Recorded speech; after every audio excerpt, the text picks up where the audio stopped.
Hello, everyone. Welcome to Cat's Novel Adventures. We are having sprints this morning, and I'm excited because I need to finish my Dead City book so that I can start another one and also work on Dreadfully Ever After. For those of you just joining my channel, we are having Zombiethon all throughout the month of May. And that means that we are reading, watching, and doing zombie type activities all month long because May is Zombie Awareness Month. So I figure why not, host some sprints in addition to all the little live chats that we've been doing throughout the month and just kind of sharing what's going on in the world of zombies. So I see we've got Books with Breck this morning. Hello, how are you? Welcome to Sprints this morning. Hey, Jasmine. Yes, I'm having a good Saturday so far. I don't know what your Saturday is all about today. Here in Louisiana, it's morning and it's a sunny day and it's getting kind of warm. It's almost like summertime has already set in and we're not even officially in summer yet. It's very humid here in Louisiana. So some of you may be in morning mode like me, or you could be in evening mode if you're across the pond. Perhaps I'll be reading They Both Die at the End, and it's so good even though I'm in a book slump. I'm sad to hear that you're in a book slump. I know that happens from time to time. That kind of happened to me at the end of 2022 after doing multiple readathons and just going hog wild, I guess, and just reading so much that January came and I took a break during January and literally only completed one book the entire month. But that's not to say I didn't start other books. I actually had other books that I started and was just reading at a very slow pace. But yeah, sometimes it happens, and it's best to either take a little break or read something lighthearted or just read some short stories, something, comic books, whatever, something to kind of get you out of that slump. It's Belgium. In Belgium, it's 5 p.m. Wow. Yeah. I think it's just so interesting how we can all be together, but at a different time of day. I still find that very fascinating in this whole, community, this online community. But yeah, so 5 p.m., that means you're close to dinner time.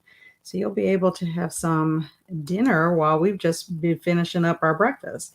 Rom-com films took over my life for a little while. Well, there's nothing wrong with that. Sometimes I do like to go down that little route, or find a TV show that, kind of helps with it. I mean, I do like horror, but I also like other things. And I'm currently rewatching The Office so that I can listen to the Office Lady podcast. I really like that because my background is television and film and theater. And so it's nice to learn about what goes on behind the scenes, because really I started off my TV career behind the scenes in production. So it's always kind of fun.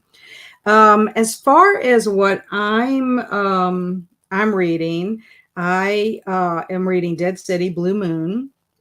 It is the second book in the Dead City trilogy by James Ponti. It is very good. I'm getting close to the end.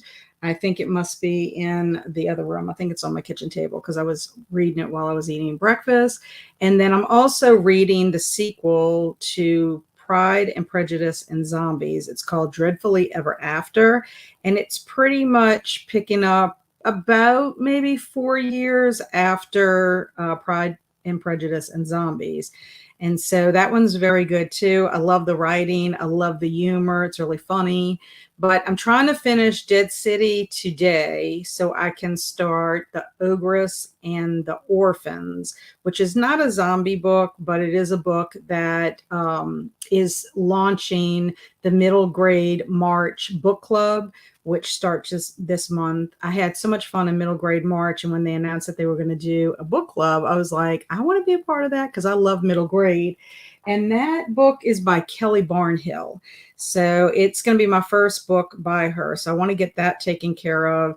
And then once I finish Dreadfully Ever After, which would be lovely if I could finish that, either tomorrow or Monday, so that I can start our group read, which is Night of the Living Trekkies. This is by Kevin David Anderson, and we will be discussing this book online for our last live chat in May.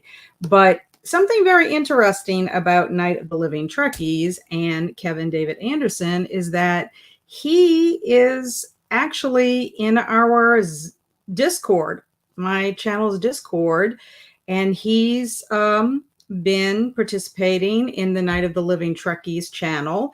So if you want to give him a warm welcome and say hello, please do. He has a YouTube channel, which I linked in the description box below, and go check it out because he's got short stories, got all kinds of stories. He's got different books that he's written. I will be checking out more of what he has written once I finish with Night of the Living Trekkies. But I think that's pretty cool for us to have the author of the group read in our Discord. And he did mention that any of you that are reading Night of the Living Trekkies, if you have any questions, let me know, and then I'll send them to him. He can't make the live chat because he actually lives in California. And so time zone differences, he wouldn't be able to make it. But he said that if I get some questions, then he'll answer them, and then we can talk about them along with our group discussion. And I would think if you even want to know about the writing process, those are some of the questions I'm going to also be asking in addition to maybe character development and stuff like that.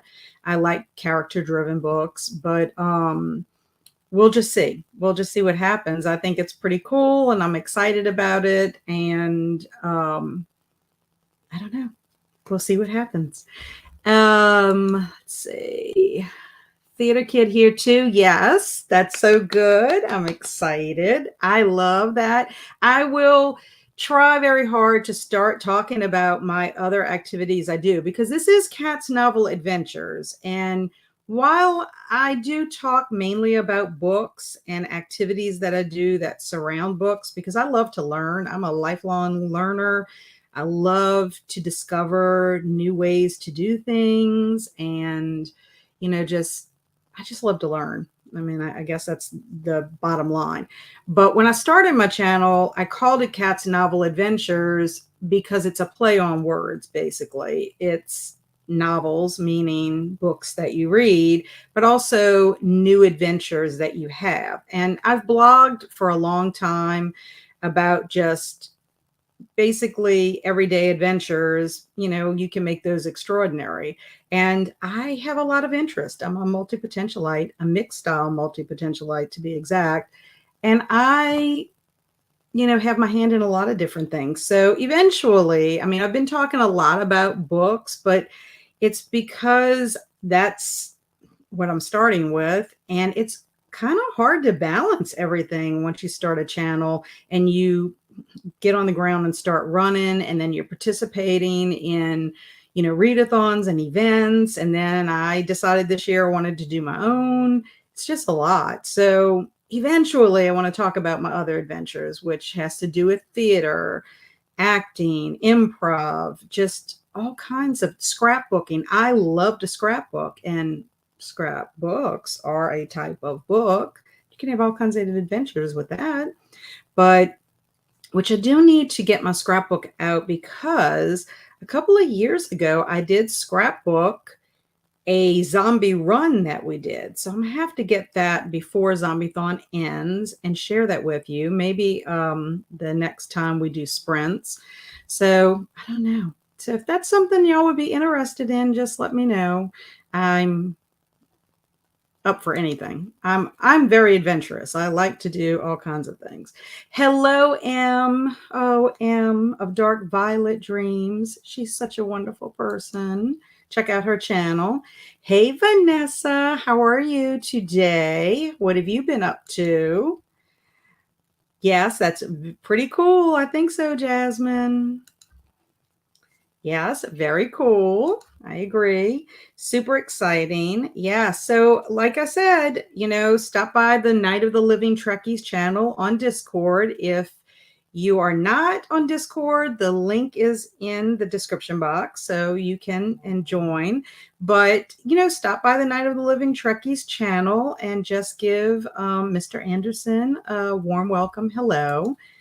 And also a dance kit. Now, I appreciate anyone who can do dance, as their form of art. I love to dance just like I love to sing, but I've never done any formal dance. I was more of a sports kid. I like to play softball and volleyball and run track and that kind of stuff, but never any formal dance. When I dance, it's all freestyle. It's whatever comes out of my body at the time that the music starts. So it's probably not as pretty as your dance for sure. So what are you reading, Em? What are you reading, Vanessa?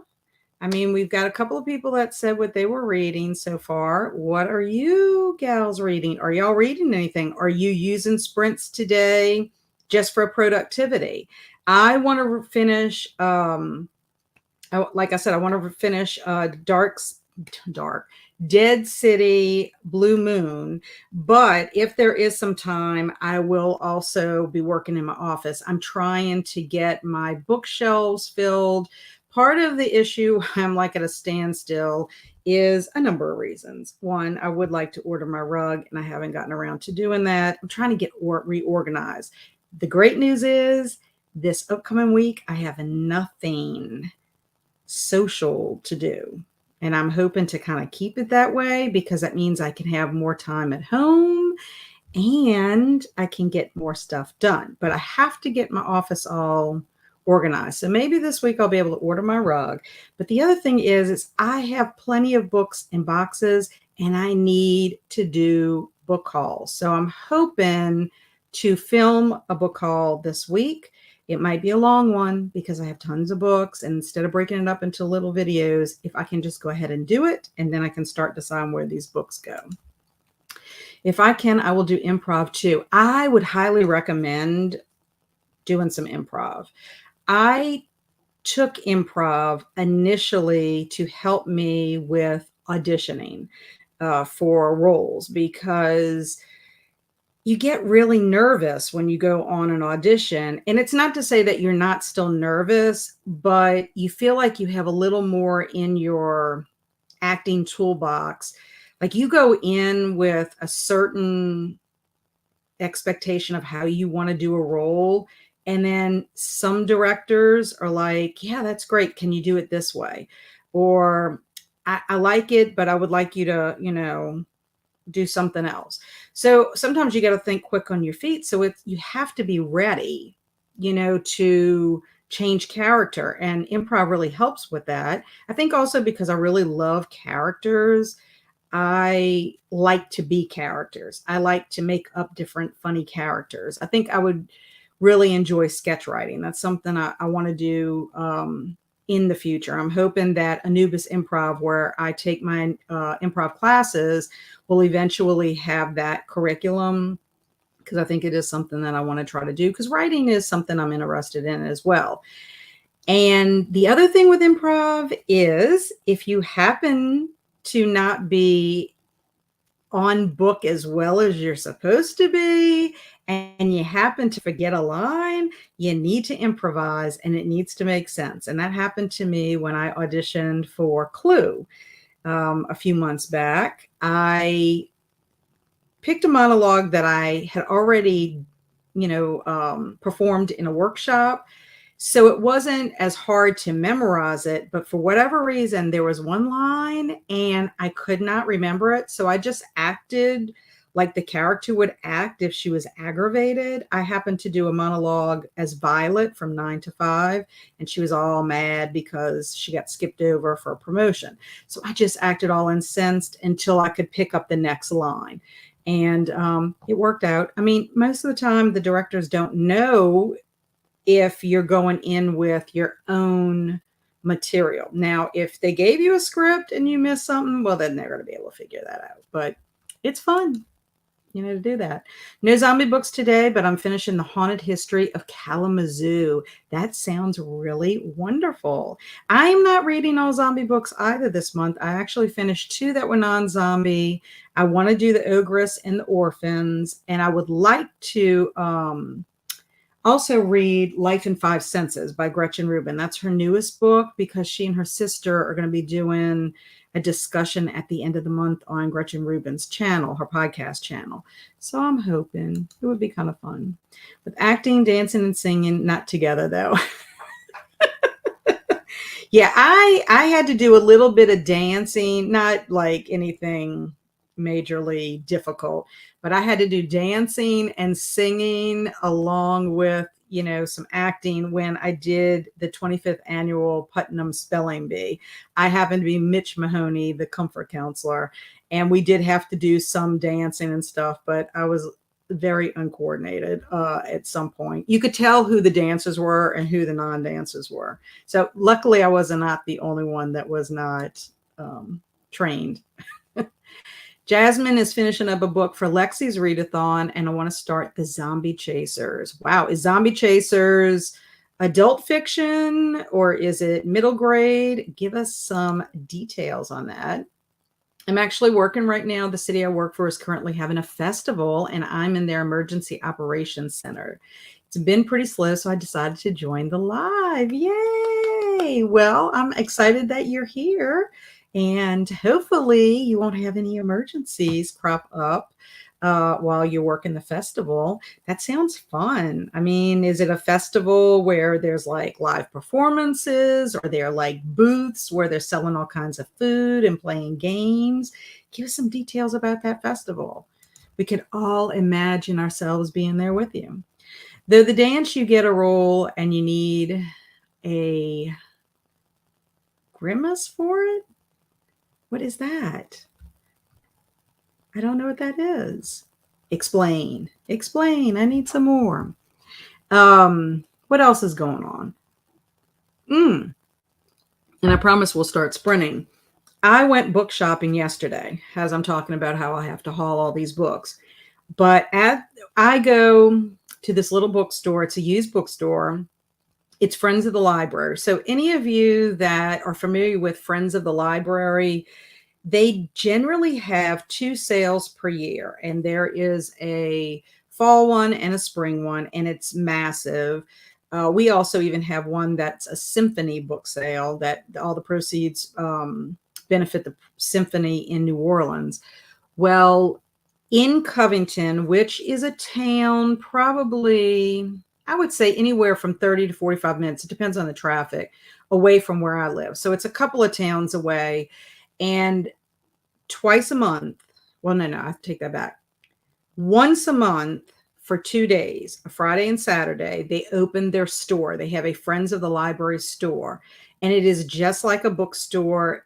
It's like in a building that has multiple rooms, like a house almost, but they divide up the rooms by genre.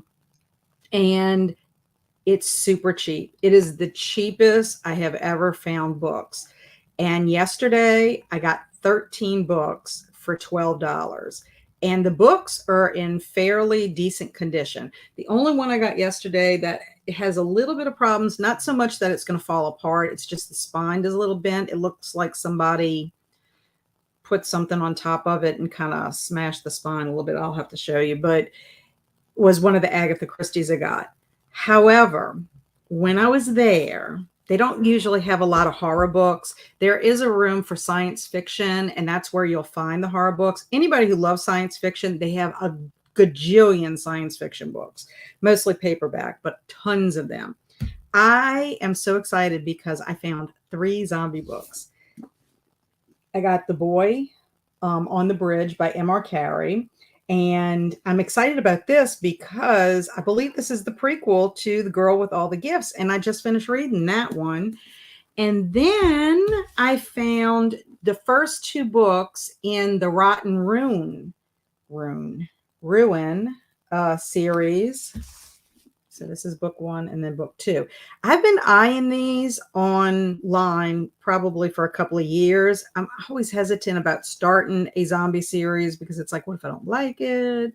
Or if I do like it, it's going to be like tons of books. And I do find so many of the zombie books are part of a series. But anyway, look at that. Awesome. I just love these covers. But paperbacks yesterday, sometimes they run little sales. Paperbacks yesterday were 25 cents each. So I got all 3 of my zombie books for 75 cents. I'm very excited about that. And I was able to pick up a couple of books for Kelsey. So what I do is I try to look for any vintage paperbacks for her or any books I think that she might like for her, collection. And she also happens to like Star Trek. So I was able to get her 2 Star Trek books. These are the ones she liked. But again, 50 cents. I did send her a text and said, you set me back by a whole 50 cents. I don't know if I can handle it. But I'll share with you the other books as we go through, because I know we need to go ahead and get on our sprints. Like An Angry Grimace. Oh yeah. Okay. When Maleficent's wings get stolen. I cannot say Maleficent. I cannot say it. I get it. Yes. Okay. Thank you. Yes, they have lots of different vendors, and we had a parade too. That sounds so much fun. It sounds fun. What is the theme of the festival? Those Rotten Runes covers, yes, they are hot and they are great. And that's why I'm attracted to them when I see them online. I am like, oh, I want to see what all that's about. However, I will not be starting that series this month. I have pretty much decided that once I'm finished my Zombiethon TBR, that I'm going to concentrate on the other books I want to read for May. I might read some zombie books throughout the year. Just so I can have some more zombie books under my belt to make recommendations for next year or, throughout the year. And the grim part is makeup for the roles. Yes, I have to say makeup, the only time I really had to have weird makeup was when I played Mrs. Slides in the House on Haunted Hill. I had to be a ghost. And so I had to, make my face look kind of dead.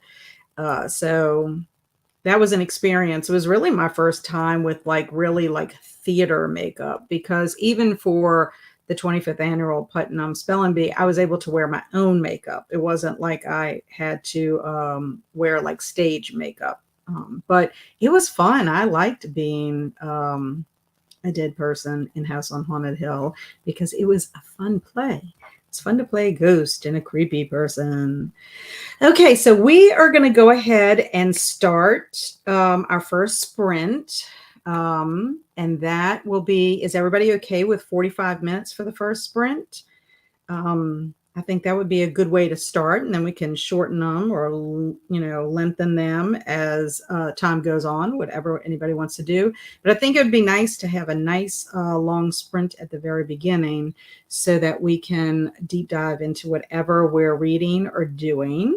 And then we'll take it from there. And I'll share a couple of more books from my adventures at the bookstore yesterday. I think that would be fun.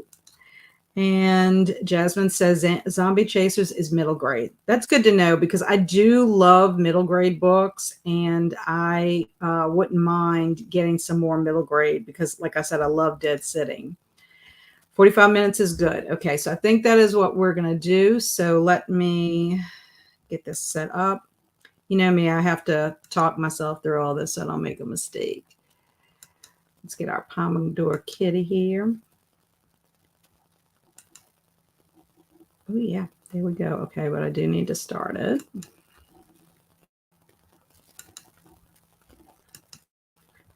Okay, so I will see everybody back in 5 minutes. Have fun.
Hello.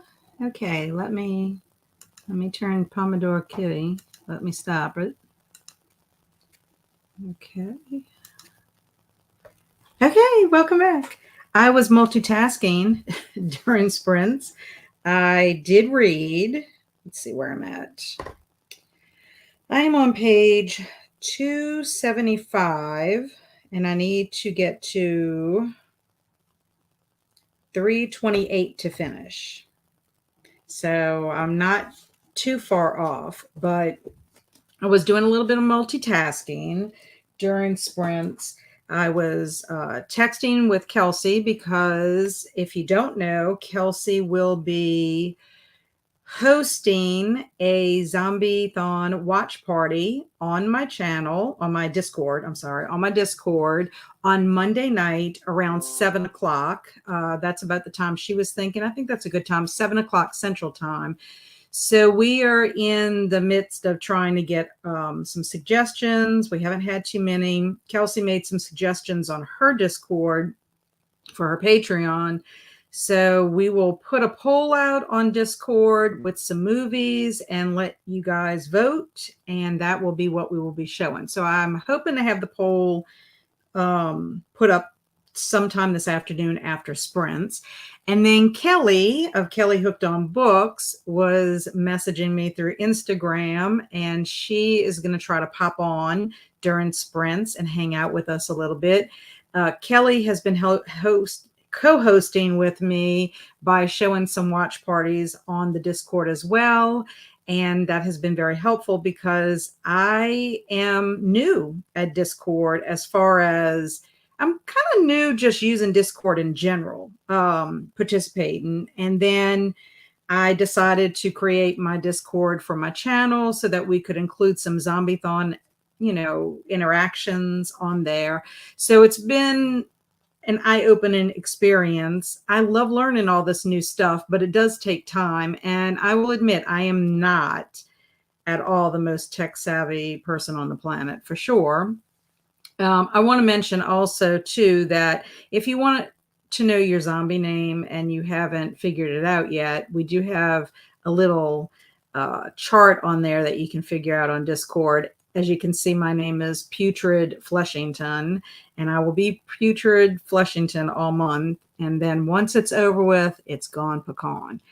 But I also want to mention we have a very special guest in all of you are special guests, but we have another very special guest. We have another writer who is visiting us in the chat, and it is the lovely Emma Bennett from the UK. She writes romance novels. So if you are interested in romance, you might want to check out Emma's books. Also, she has a channel on YouTube where she talks a lot about writing, and she hosts sprints kind of like on a daily basis or every other day.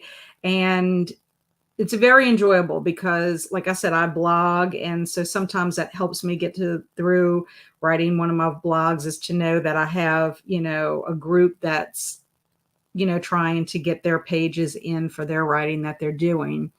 And so I was asking Emma, because I'm not a big romance reader. I don't mind having romance within some of the stories that I read.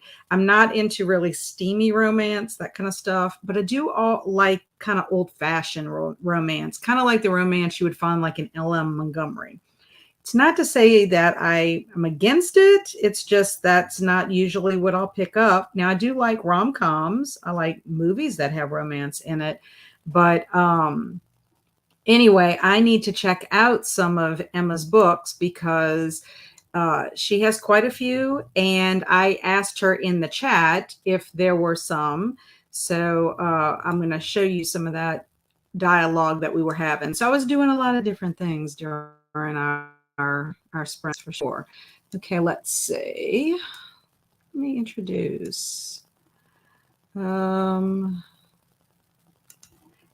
Emma. Welcome.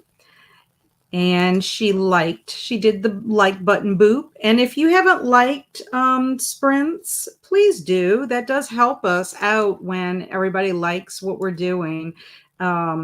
and it doesn't cost anything. It's free, and we do appreciate it. We really do. She's saying she doesn't think she knows anyone in the chat. So she's introducing herself. And again, she's a romance writer from the UK. And Books with Breck was checking her out. Let's see. She was saying that she was trying to figure out if her perfect hero is a standalone or a series, since she saw another book, I Need a Hero, mentioned in the description. And then Emma cleared that up because she said it's the same book, it's changed its title. And she was complimenting Books with Breck about doing some quick Googling. And then Emma, of course, was asking what everybody was reading. Let's see. We kind of talked a little bit about that. For anybody who's interested, I was asking who the author of They Both Die at the End. Both Emma and Books with Breck are reading. Well, Emma has read this book, and Books with Breck is reading it currently. And the author of that is Adam Silvera. That's the author of that book. But something I want to mention about even Emma said it's very clever, and it's a zombie book. Let's see. I am at 78%, and I find it very amusing. Not to say that it's not the most depressing book of my reading this year. Also, I love the characters. The random people point of view is weird sometimes, though. Everybody knows I love character-driven books. If you don't know that, you now know that. That's one reason I think I love Stephen King so much, because he's so awesome at writing characters. And he's really just a lot of his, no, I won't say a lot, but many of his books have a lot of characters in them. And I like that also. And I like learning about the characters and all their backstories. And if you have some very rich characters, they could be doing the silliest thing. But if you can get me to care about your characters, your job is done. Also, a lot of TV shows that I really like have very strong characters, the characters that you can just fall in love with. I like it to where the character is so real to me that I feel like if I was walking down the street, I could spot them if they were living and breathing in our world. Yes, very much character driven, and you see the teens hit some understandable walls around the whole death concept. I asked Emma where to start if you wanted to dive into any of her books. And she said that she loves her perfect hero best, but the one that got away is the most popular. And she says her mom's favorite is Starstruck. So I'm glad to know that, because I'll have something to choose from and I can get started on a little romance journey. That might be fun for the summer to read some romance books. I think that would be a lot of fun. Emma also agreed that, she felt the same way about the point of view with the book that we were talking about, which I wrote it on my list. They Both Die at the End by Adam Silvera. I'm making a list. I'm compiling a list of future zombie books. I get that they're the persons that they meet along the way, but the focus could have been laid on other more important people in their life to deepen the story. Oh.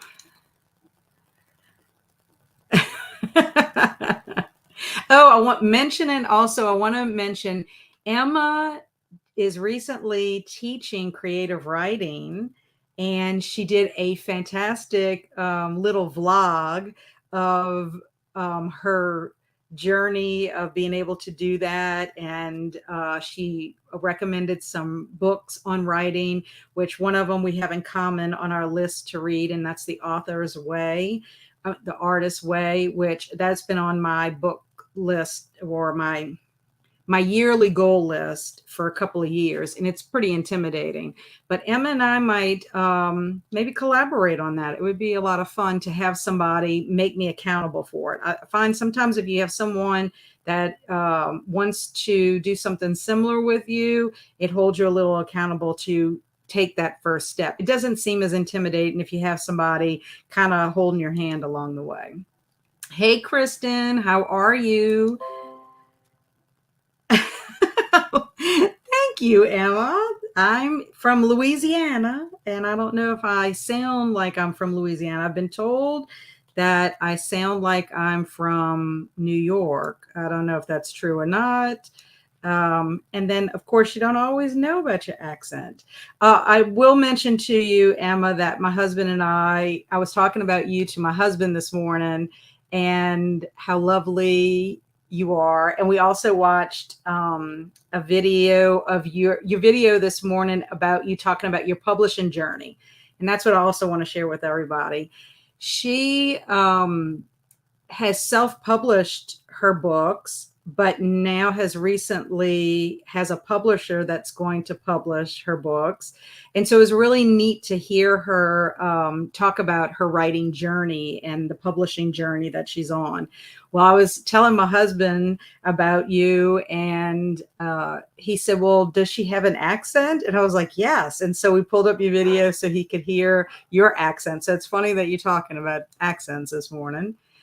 M was multitasking as well. I read about 10 pages. Yeah, sometimes you get a little distracted. My husband went to Walmart to do grocery shopping, and I'm left here with the dog. So sometimes they want to be in the room with me. So sometimes you'll see me opening the door. It'll be cracked because the little dog, he will venture in and out. And I don't know if he's home or not, but I hear Luna barking. So they're like little children. My dogs are like little children, about 2 years old, and they always want attention, always. I read 7 pages this sprint. Hey, any pages is better than no. What time zone is that then? Oh, for Louisiana, we're Central time zone, and it is 11:22 a.m. here. So I think we're about maybe 7 hours difference. I'm trying to think about that. I do know that when I join Emma's sprints, it's generally evening time because I'm catching them in the morning, and she is ready to go eat dinner. Yes, I'm excited for movie night too. We have one more movie that Kelly is hosting. We've been having our zombie movies on Thursday nights, 6 p.m. Eastern Standard Time. And we have one more movie scheduled for this upcoming Thursday, and I believe it is Army of the Dead. And I have a schedule on Discord, and also if you're following Zombiethon on Instagram, it's zombie_thon. If you join that, I also have a picture with the schedule on there as well. And it's been fun. And then Kelsey had agreed to show a movie for us as well. That's what I was saying about the Discord. I'm not that tech savvy yet to show a watch party yet. Eventually, maybe. I don't think I've ever been a special guest before. Well, you're a special guest, Emma. Mine aren't steamy. My grandma thought they were too tame. Oh, that is hilarious that your grandmother thought they were too tame. I'm glad they're not too steamy because I don't know. I'm just not into that kind of romance. But that'll be good. I'm excited. I'm excited about trying something new. I'm always game. It will be an adventure. Let's put it this way. Reading a romance novel, a contemporary romance novel, will be an adventure. Thank you, M, for liking. I appreciate it. Yes, character-driven books are great. I love characters. They're a lot of fun. Her perfect hero is the funniest. It has an evil cat. An evil cat?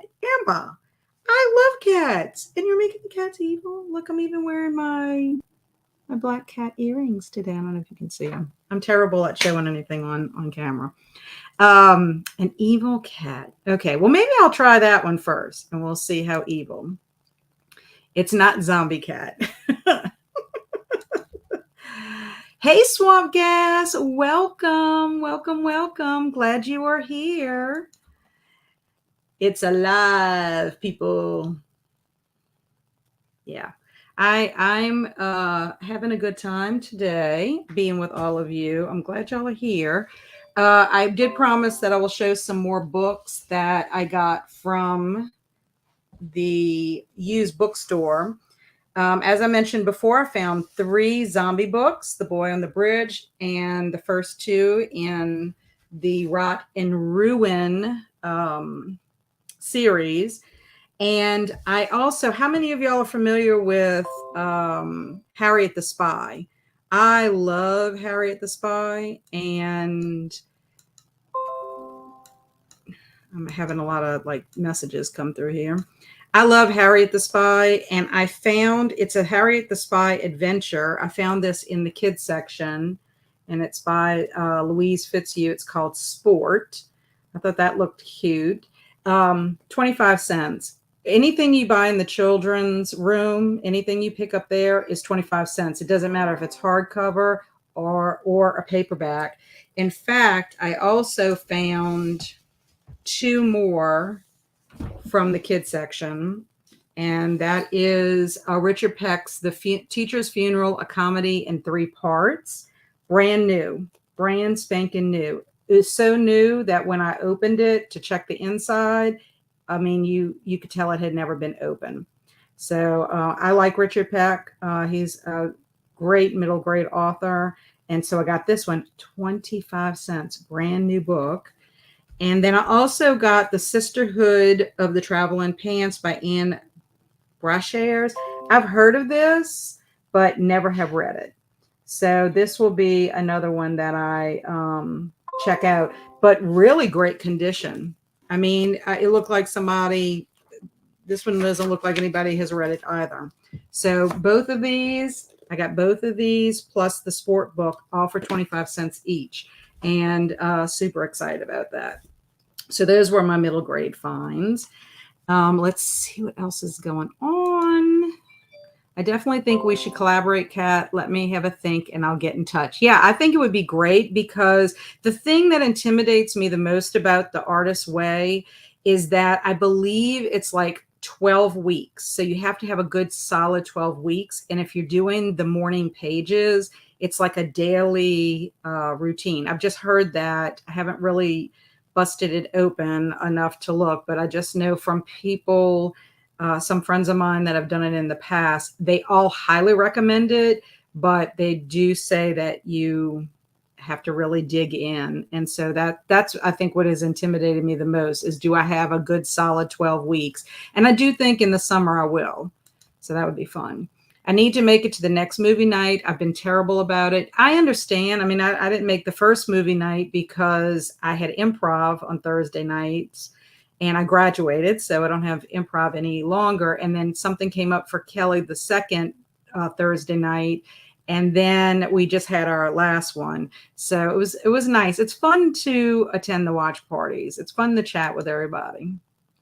Oh, yes, you love cats too. Okay, well, then that means maybe it won't be terribly too evil for us.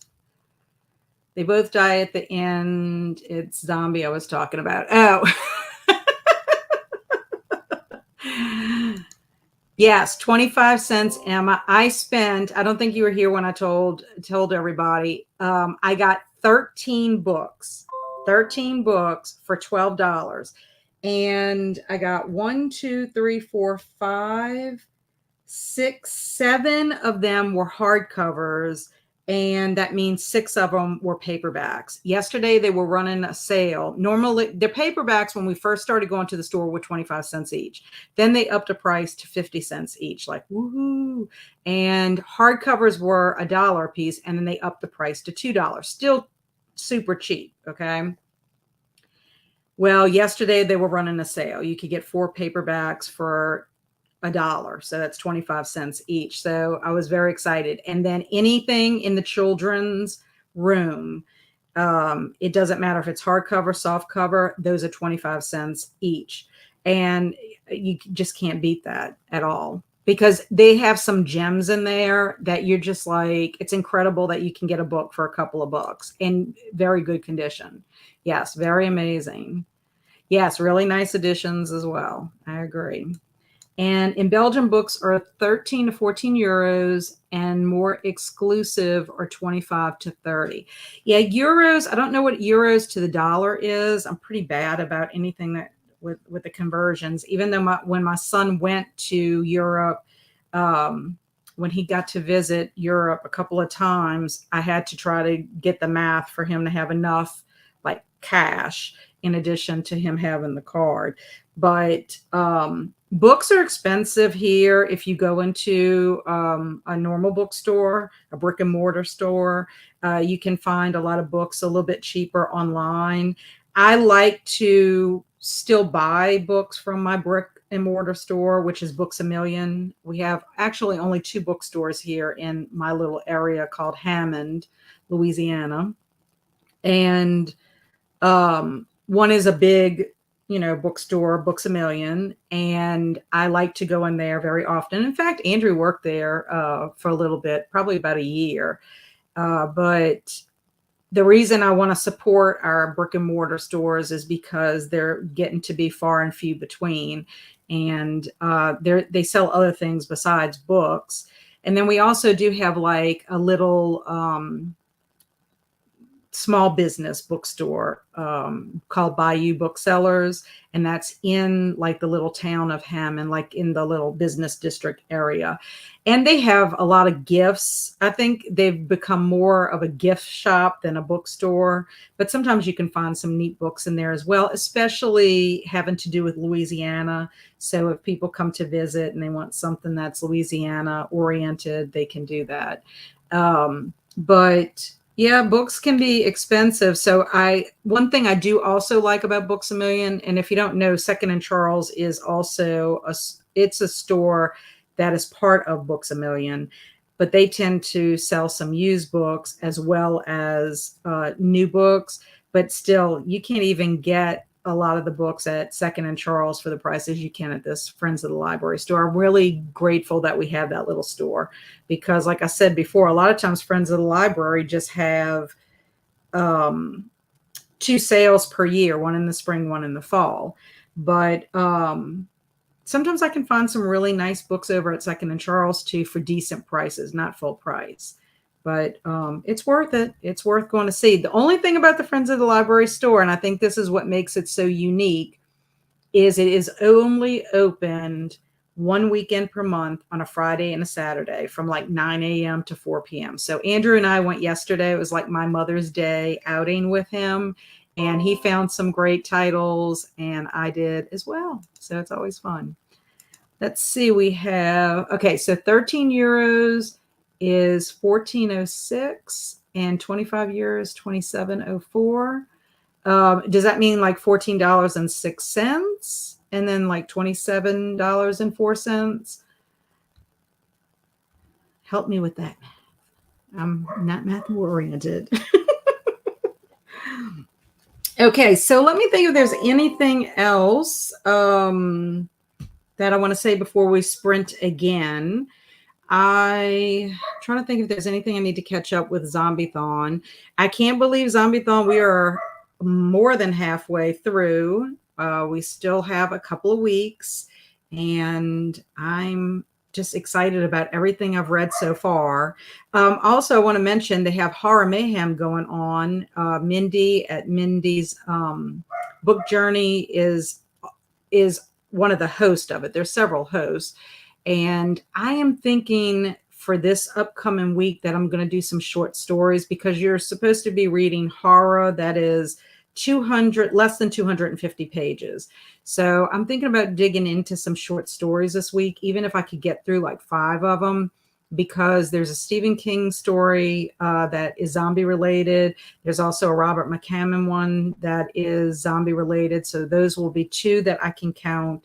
And then I'll just try to see. I want to get through Susan Hill's book of short stories. That's one of the ones I need to finish. And even if it's not a zombie related short story, I'd like to maybe fit one in. She is the author of The Woman in Black, and I'm curious to see more of her books. Hey, Mary. Oh, Mary from Booking Through Life. I love Mary. Hello. I thought I would pop in, not reading zombies, but she's so fun and I couldn't resist seeing what's up. Yeah, I mean, you don't have to be reading zombie books in order to hang out with us on sprints. You can read whatever you want to read. We've got several people here that are not necessarily reading zombie stuff, or they're actually using it for productivity tasks. Mary and I, buddy read The Midnight Library by Matt Haig together. And that was awesome because it was a book that I needed to get to this year. It was on my 23 books for 2023 list. My 23 books for 2023 are books that I carried over from 2022 or even a couple of years prior. So thanks to Mary, we ended up reading it together, had two fantastic discussions. It is a book. If you haven't read The Midnight Library, it is an awesome book, in my opinion. And it really does make you think about your own life and your decisions and your choices. And if you're a person that sometimes has regrets about your life, I think reading this book makes you think about regrets a little bit differently, and that sometimes you might have had a regret, but if you wouldn't have made that choice, you wouldn't maybe necessarily be where you are today. And I love that. So I'm so glad that Mary and I read that together, and we'll have to collaborate on something else, Mary, in the future. I thought you were talking about Andrew and realized you were talking about your Andrew. Yes, my youngest son, my Andrew. Actually, talking about Andrew, it came from the page. I tried to find some books for him because he likes movie novelization books. And I found two. The thing about the little library, that this library store, is sometimes the Wi-Fi is not great. So I sent him two pictures and he didn't get to see the pictures. But I found Planet of the Apes and also Terminator 3, Rise of the Machines. And so he already had those.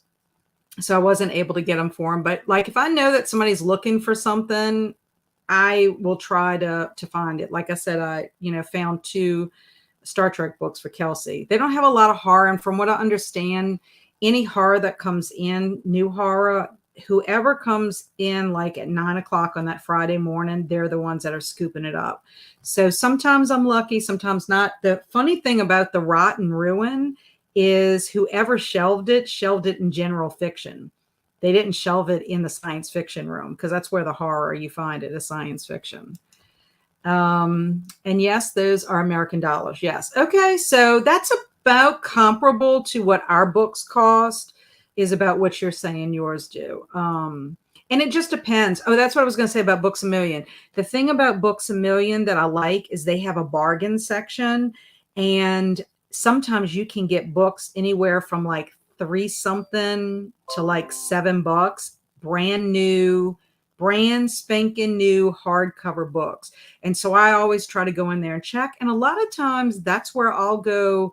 I don't mind trying a new author by picking up one of the books. If it sounds interesting, I'm like, ooh, this will be good. I'll try and check this. So you can find some really great books in the bargain section. And they also have that clearance section or bargain book section online for Books A Million as well. The only thing is, I find sometimes you don't know if it's a paperback or a hardcover. And I don't want to sound like a hardcover, like a paperback snob, but if I can get a hardcover book, especially if it's an author I really love, I'd prefer to do that. Sometimes you don't have a choice. And I do take care of my books, so my paperbacks are in pretty good condition as well. But yeah, you can't beat it. I'm always looking for a good bargain when it comes to books. Emma's telling Mary hello. And Mary is telling Emma hello. Okay, so let's go ahead and do some more sprints. How about 45 minutes again? I'm all for 45 minutes, if that's good for you guys. Jamie! Hey, Jamie! Oh, I'm glad you dropped by to say hello. I hope you're having a fantastic Saturday, and I hope you're doing something fun today. I'd always rather have paperbacks than hardcovers. And I have some people that like that better because hardcovers are heavier. And I can attest to that. When I do travel and I'm packing a bunch of books, I always pack a bunch of books, even though I know I'm not going to be able to read them all. But like whenever I get somewhere, I never know what I want to read. And it is harder to travel with hardcover books in your backpack, for sure. Hey, Amy. Oh, you just got home from work. I hope you're going to have some fun things for the rest of today. Welcome. So happy you're here. And Swamp Gas is telling Amy hello. Oh, thank you, Jamie. I have such sweet people in my life here. Thank you. And Emma is saying hello, and Amy's saying hello. I love you guys. Y'all are making my day. Jamie's telling Emma hello. I hate the crack in big soft covers, so I like hardcover better. Yes, I do too. And we were talking. Oh, I know what it was. My Andrew, he was telling me how his girlfriend breaks the spine on her paperback because she likes to open it flat. And he's like, can you believe that? Because he loves books as much as I do. And I'm like, I know. Like, there are literally times when I have a paperback and I'm like this because I'm like, I can't open it all the way because I don't want to break the spine. I don't want to crease in this part of the spine. It's weird. I know it's weird, but sometimes it makes me sad. It's like my poor little book is not fresh and new again. But you don't have that usually with your hardcover. I love it. Yes, it does. It makes me shudder for sure. Makes me sad. And also too, another little thing that makes me sad, and this was always with my students, when I taught my students, especially my junior high students, they would, instead of using a bookmark, they would fold a page over. Like, you can never ever get your page back to normal again. It's always going to have that crease forever and ever. I had tons of bookmarks and I gave them away. I never charged for those. Let's see. Oh, Kelly's here. Hi. I'm not sure if you're ready to pop on, but I'm ready for you to pop on. It's just kind of a relaxing Saturday, so I figured I would check in and see how you were and get some reading done. I'm doing great. Okay, Kelly, for everyone here, welcome, Kelly. Kelly, tell us a little bit about your channel. We're about to actually go into our next sprint. Oh, good timing. My channel is Kelly Hooked on Books. I'm sorry if you can hear the kids in the background and the TV. It gets loud here. I do primarily horror. Hi. Primarily horror books. I have 2 book clubs, From Hell Book Club, where we do vintage horror books, and some books from like paperbacks from hell. They just have to be from 2000. That's what I call before 2000. That's how I qualify the vintage. And then my Eerie Indies, where we read. Sorry, I just got home. We read indie horror. I do a lot of your TBRs. I cut off doing wrap-ups because I hated them. I like watching other people's. I just hate doing them myself. I have a love-hate relationship with the wrap-ups. Part of me is like, I hate doing them because they take time and they're hard, yes. Especially if you had a really big, group of books that you read them on. I did find that it helped if I was doing a readathon separately from other books to do like 2 different ones to help. But Then I almost feel compelled to do the wrap up because I read them and I want to talk about what I think about them. So it's a love-hate struggle that I'm having with it. And it seems like I get some good feedback from the people who watch them. So it's sort of like, okay, well, if somebody's enjoying them, like if somebody was like not enjoying them, then I'd be like, okay, then I'm the only one that cares. But if other people are enjoying them, I guess I'm just going to go ahead and keep doing them for the time being. You are getting some love. Yes. Hi, everybody. Getting some love. I don't know. I love watching other people's wrap-ups, and then part of me is like, well, I talked about all these books that I wanted to read, but they don't actually know what I actually read and didn't read or whatever. Right. I don't know. It's just a lot of work, like you said, from this end, because you have to, if you don't have the physical book, put it up on the screen and all the editing aspect. Well, this is the other thing too. Like I just kind of you make a TBR And I try to stick to my TBR, but I struggle with that because what ends up happening is if I start a book in the previous month and don't finish it, I carry it over to the next month and I end up finishing it then. So then it's like I'm not getting through, I'm not starting my new month's TBR on time. And Right. so then it's like this vicious cycle. I'm trying to fix that. I'm trying to stop that if I can. And then if I don't get to a book or it's too close to the end, I'm just putting that on a pile of unfinished books, books that I didn't get to. And then I'll just attack those at a later time. But I think also too, if something comes up or I receive a new book and I decide I want to read that instead, it's like my wrap up's not necessarily matching my TBR, and people might want to hear about those new books that I discovered. So I don't know. It's learning. It's learning how you want to, what you want to put out in the world on your channel. I guess I think that's what happens your first year of being on BookTube and everything is just trying to figure out and get into your rhythm of what you want to do. But I don't know. I enjoy listening to wrap ups because a lot of times I know I shouldn't let it necessarily influence me, but if I hear enough people not liking a book, sometimes that sways me from possibly picking it up until maybe at a later date or something if I want to see it for myself. Because it can work the other way too. You have a lot of people that hype a book and then you read it and you're like, I don't get it. It happens to me all the time. I'm like, I don't get it. So let me see. I have a couple of more comments I want to see in here. Emma's referring to Megan, Andrew's girlfriend. She must have other attributes. Yeah, Megan is a lovely, lovely young lady. I love her to death. But I guess, some people, their attitudes towards a book are a little bit different than others. It's funny to me. We were talking about how Megan will open a book completely flat like a paperback. So like it breaks the spine. Yeah. What am I reading? Amy Noel wants to know what I'm reading. Oh, I am trying to finish up Dead City Blue Moon. This is the second book in the Dead City trilogy by James Ponti. I don't have much left, maybe 30 pages at the most. I want to finish this one today because I want to start The Ogress and Orphans. And that is by, I keep forgetting, Kelly Barnhill.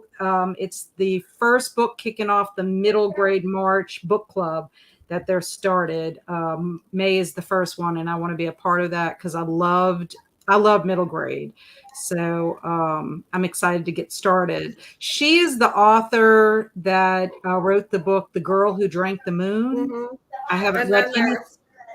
She's got one of Women About Dragons or something too. Mm-hmm. Yes, there's another one too.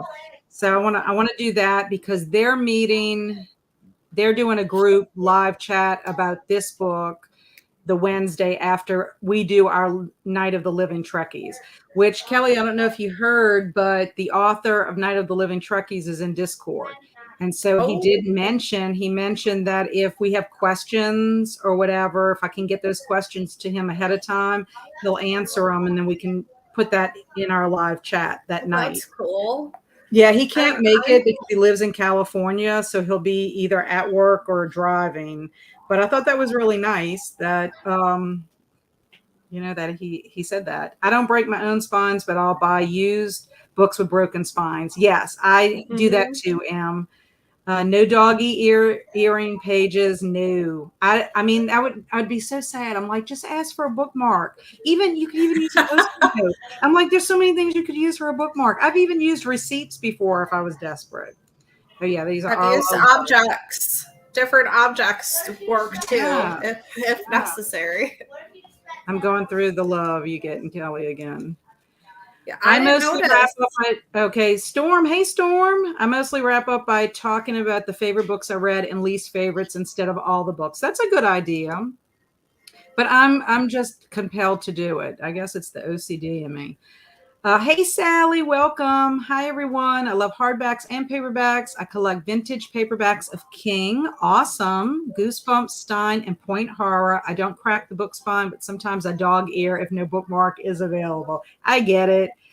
I have actually been known also to write a page number on my hand in pen so I know where I stopped until I can get a bookmark. I know it's crazy. That's a great idea, Storm. Yes, Emma's agreeing. Oh, Lucy. You have Lucy? Where's Yeah, Lucy? she's here. I had her for a second. Oh, I missed Um, it. I was reading comments. her and I want Henry to see. are. Lucy is one of my favorite names for a I girl in know. the whole world ever since Lucy from The Lion, the Witch, and the Wardrobe, which is my Oh, absolute favorite book on the whole entire planet. And Barry knew that there were two names we were looking at for girl names, Lucy and Lily. But I said, I don't know if I want to do that to my child. Her name would be like Lucy Loyacano or Lily Loyacano. Like it would be too la la la la la la la. illiterate. Even though I have a Luna Loyacano, which is our dog. So Lucy, I've always said I wanted to name one of my fur babies Lucy. In fact, I tried to name Luna Lucy, and everybody was like, Lucy. I was like, what's wrong with that? So one day, Mine's from. Linda. I love Lucille Ball, Uh, and I have two daughters. They have different dads, and neither one of the dads was interested in using Lucy as the name. Until, of course, after Gemma, my little one, later on, like she was 4, and he goes, "Oh, I like Lucy." I said, "Are you kidding me? Really?" I love Lucy. I just think it's a wonderful name. I'm so Well, happy that she's. you named your little kitty cat Lucy. Yes, I finally got my Lucy. Here she That's is. good. Hey, Linda, hey baby. Linda. Oh, look how cute she is. Oh, it's great seeing her in semi person Yes. instead of just the Oh, pic. So cute and she's so little. I love it. I know. Jamie is saying hello to Linda and Sally. Going back to Linda, if anyone didn't catch it, Linda was my special guest on Tuesday. We talked zombie video games as well as some other stuff. We also did Mad Limbs, which was Mad Libs with zombies, and had a great time with that. And Amy is saying, ooh, that's cool. I'm thinking she's saying, ooh, that's cool for the author being Yeah, I Discord. think so. Okay. Or I was going to say maybe because of Lucy being in our sprints today. Both. It's for both. That's what It's I would say. my audio hold for Trekkies just came in. I'm happy I'll be able to get to it. I am too, because I would love for you to be there for the discussion. It's going to be fun. And Jamie's saying hello to Storm. If I lend books, I give bookmarks with them and say they must use them and take care of the book. That is a good practice to have. Oh, Emma Bennett just subbed to you, Kelly. Thank Emma you, is a Emma. romance writer from the UK. Oh. She's awesome, and she does a lot of sprints. Because of the time difference, Hmm. so I catch a lot of her sprints in the morning. I mean, they're evening time, but it's our morning. Oh, Sally's puppy's name is Lucy. Such a great name. Storm's telling Jamie hello. And Jamie loves Lucille Ball too. I mean, what's there not to love? I mean, Lucille Ball is fabulous. Beautiful woman. Yes, they used to have at the Universal Studios in Florida, they had like a museum when you walked in. I don't think it's there anymore. But they had a lot of her costumes from I Love Lucy, and I went there as a kid and then I was like hooked. So, Yeah, awesome. Lucy is a cute name and an adorable kitty. Yes, she is. What a cute kitty. I love thank Lucy. Oh, you can you. actually say that too, Kelly. I Yes. love Lucy. Isn't it Lucy is also the Beatles song, isn't it? Lucy in the sky Yes. with diamonds. I love that song. It's awesome. Okay, we are definitely going on sprints now. So 45 minutes. Let me get the Pomodoro Kitty. Start it. And we will see all you lovely folks back when we get back. Oh, I do need to share the screen. Let me do this. That would be helpful, wouldn't it? Okay, there we go. So see everybody in 45 minutes.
Welcome back, everybody.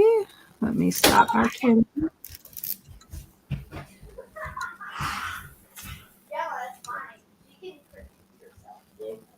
Yes. Yeah. Okay.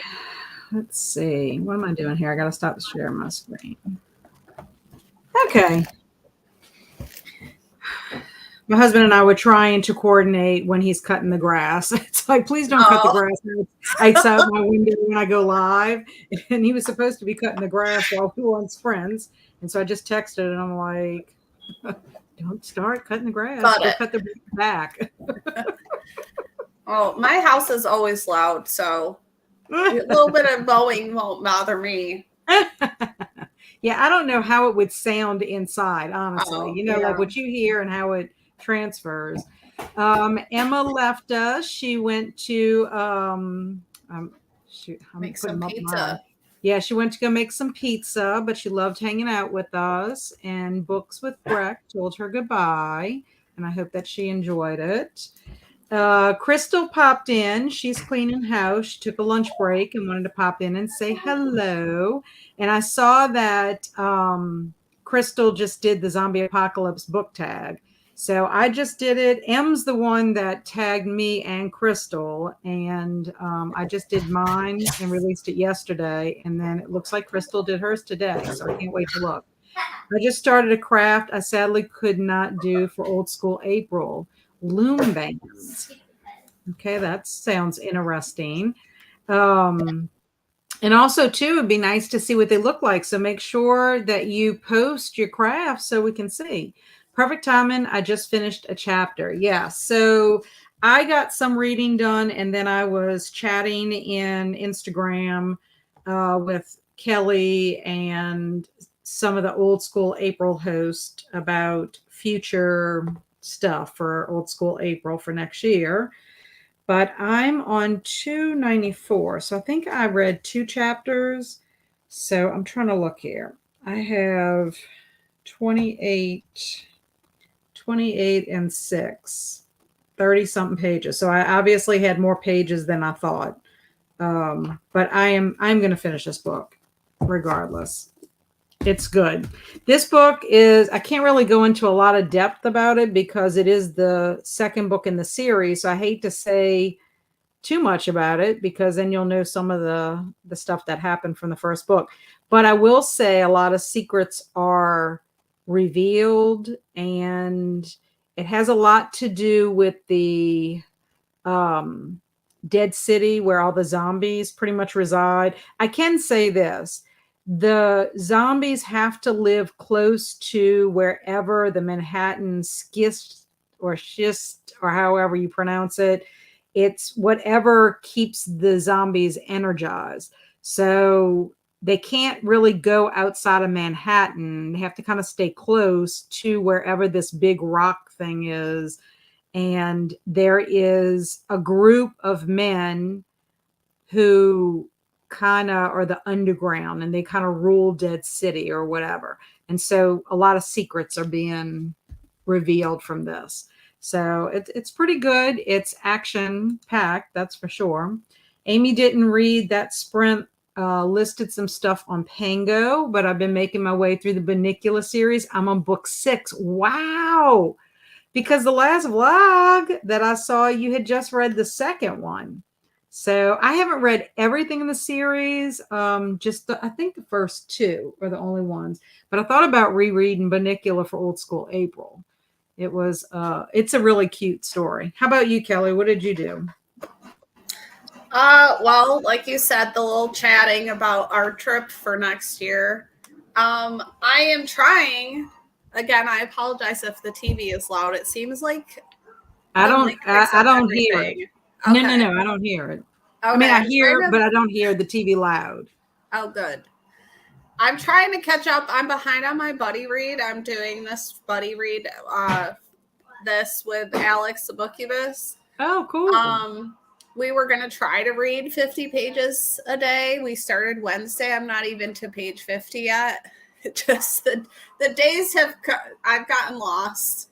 Busy. We went and got the cat yesterday, but Um, I'm also reading an ebook of a book called Delicate Condition that I think is going to be my first 5-star of the year. I'm hoping. Ooh, It awesome. reminds me a lot of Rosemary's Baby, which is one of my favorite vintage horror books. So I'm hoping it continues with how it is so far. So I've been going back and forth between those two. Um, but I didn't get much done on this for just a couple Yeah, pages of this. it's hard sometimes. I mean, whenever you have a personal life too, and depending on what's going Mm-hmm. on in your personal life at the time, you just can't get as much reading as you intend. Right. But I'm trying very hard to get my books done for this month and to get on track, because next month I am participating in Kelsey Slasher, um, little slasher readathon on Patreon, which is half the month. And I ordered some books for that yesterday, but I want to do some mood reading next month too. Cause Right. you get involved. It's a lot. There's a lot going Yeah, so on. it's been very busy the past since December, really. Yeah. Yeah, honestly, January wasn't busy for me reading wise because I kind of took a break from reading. I just read slowly. I didn't Mm-hmm. join anything, but I was planning my folklore February readathon. So I had time to do that. But really and truly, since February on, it's just been crazy. And then, of course, like Mm-hmm. my son just graduated. I just graduated from improv. There's just been a lot of events happening. Right. And so what's nice is this upcoming week, I have nothing on my calendar except, like things for Zombiethon, as far as like the watch party for Kelsey, my live chat, our watch party on Thursday, but like nothing else planned, like anything social. So I'm hoping it'll stay that way, at least for this week, because that'll be huge for me time wise. So Amy's saying, yeah, I'm obsessed. And my library has all the audiobooks, so they're fun to just put on while doing stuff. Yeah, that sounds great. Halco, hello, my kindred spirit. Currently reading Dread Nation. It's good so far. I was curious. I want to know what you think about it, because Dread Nation is one that's on my list, and I love the cover, and I love that it takes place like historically in time. So it'll be interesting. Exciting. Fingers crossed. It's a 5-star for you, Kelly. I'm hoping. What's Bunnicula about? Is it a middle grade vampire bunny story? Yes. This family has this bunny, and the cat and the dog discover like the vegetables in the refrigerator lose all their color. And so they're convinced that it's a vampire. It's really cute. I actually even have the cover right here. I read the first 3 of those. I didn't know there were 6, so now I have to look it up. Yeah, this is the first one. I need to do this better. This is the first one. It's written by Deborah and James Howe, and it says, "Beware the hare. Is he or isn't he a vampire? Before it's too late, Harold the dog and Chester the cat must find out the truth about the newest pet in the Monroe household, a suspicious-looking bunny with unusual habits and fangs." But it's really, really cute, and I don't know. This was actually one of my oldest son's books. That's how long we've had this copy in the house. He's 34. He's the same age as Kelsey. Talking about Buddy Reed. Be right back. I need to notify someone now. Yeah, it's middle grade. The first is about maybe a vampire bunny. The rest are all mysteries, but told through the perspective of a dog and cat. Yeah, so cute. I'm currently reading The Worm and His Kings from my IRL book club tomorrow. I'm just not jiving with it. I've got 48 pages left. Just push through, push through. You can 48. do it. It's not too many to get through. I haven't read any zombie books this week, but I did watch a few more episodes of Kingdom, and I'm still loving it. Yeah, I'm hoping I can convince my husband to watch Kingdom with me, which I don't think it'll be a problem. I think he would like it. He loved Train to Busan, and he loved All of Us Are Dead. So maybe we could fit some in. But he and I have been trying to watch our zombie movies. We watched that Worm Wild yesterday. which it's weird. I had seen parts of that movie at some point because I remembered the part in the 18-wheeler trailer or whatever. But it was a wild ride. It literally, they say the tagline is Mad Max meets Dawn of the Dead, and that was pretty much true. It was crazy. There's 7 or 8 in the series of Bunnicula. That sounds so cute. Lately, I've been loving middle grade books. I'll need to check out Bunnicula. I think you would like Bunnicula, and it's very short. They're not long at all. I mean, my book, you could read it very quickly. 98 pages. Bunnicula is 98 pages. So, and of course, it's not, small print either. And they do have some illustrations in it, but really super cute. I love middle grade. Is Kingdom a foreign film? Or it's a foreign TV show. It's a TV show. Yeah. I can't remember. I think it might be Japanese. Is it on Netflix? Japanese or South Korean. It's one of them. It has been on my list forever, but it's like always something else takes precedence. And right now I'm trying to catch up on Fear the Walking Dead because the last season of Fear the Walking Dead just started last Sunday, and I'm not making good progress with that either. I'm going to look it up. And my daughter loves all those foreign, like Japanese, Korean horror shows and movies. Yes. Have you heard of one called Kingdom? I said, have you heard of one called Kingdom? It's Korean. I haven't heard about anything of it. It's zombies. Oh, well, you like One of Us is Dead, right? All of us are dead. Sorry. Yeah, All of Us Are Dead is fabulous. My husband and I loved it. We ended up watching so many episodes per night just because we needed to know what happened. Because the zombies are very unusual in that TV show too. Kingdom, it says the deceased king rises and a mysterious plague begins to spread. The prince must face a new breed of enemies to unveil the evil scheme and save his people. But it is Korean, and I think there might be three seasons or 2 seasons. Okay. But it's one I've been wanting to watch for a while, but I don't know if I'll make it. I mean, I'm hoping. Anyway. Could probably have started at least, right? Yeah, I guess so. And then kind of finish it throughout.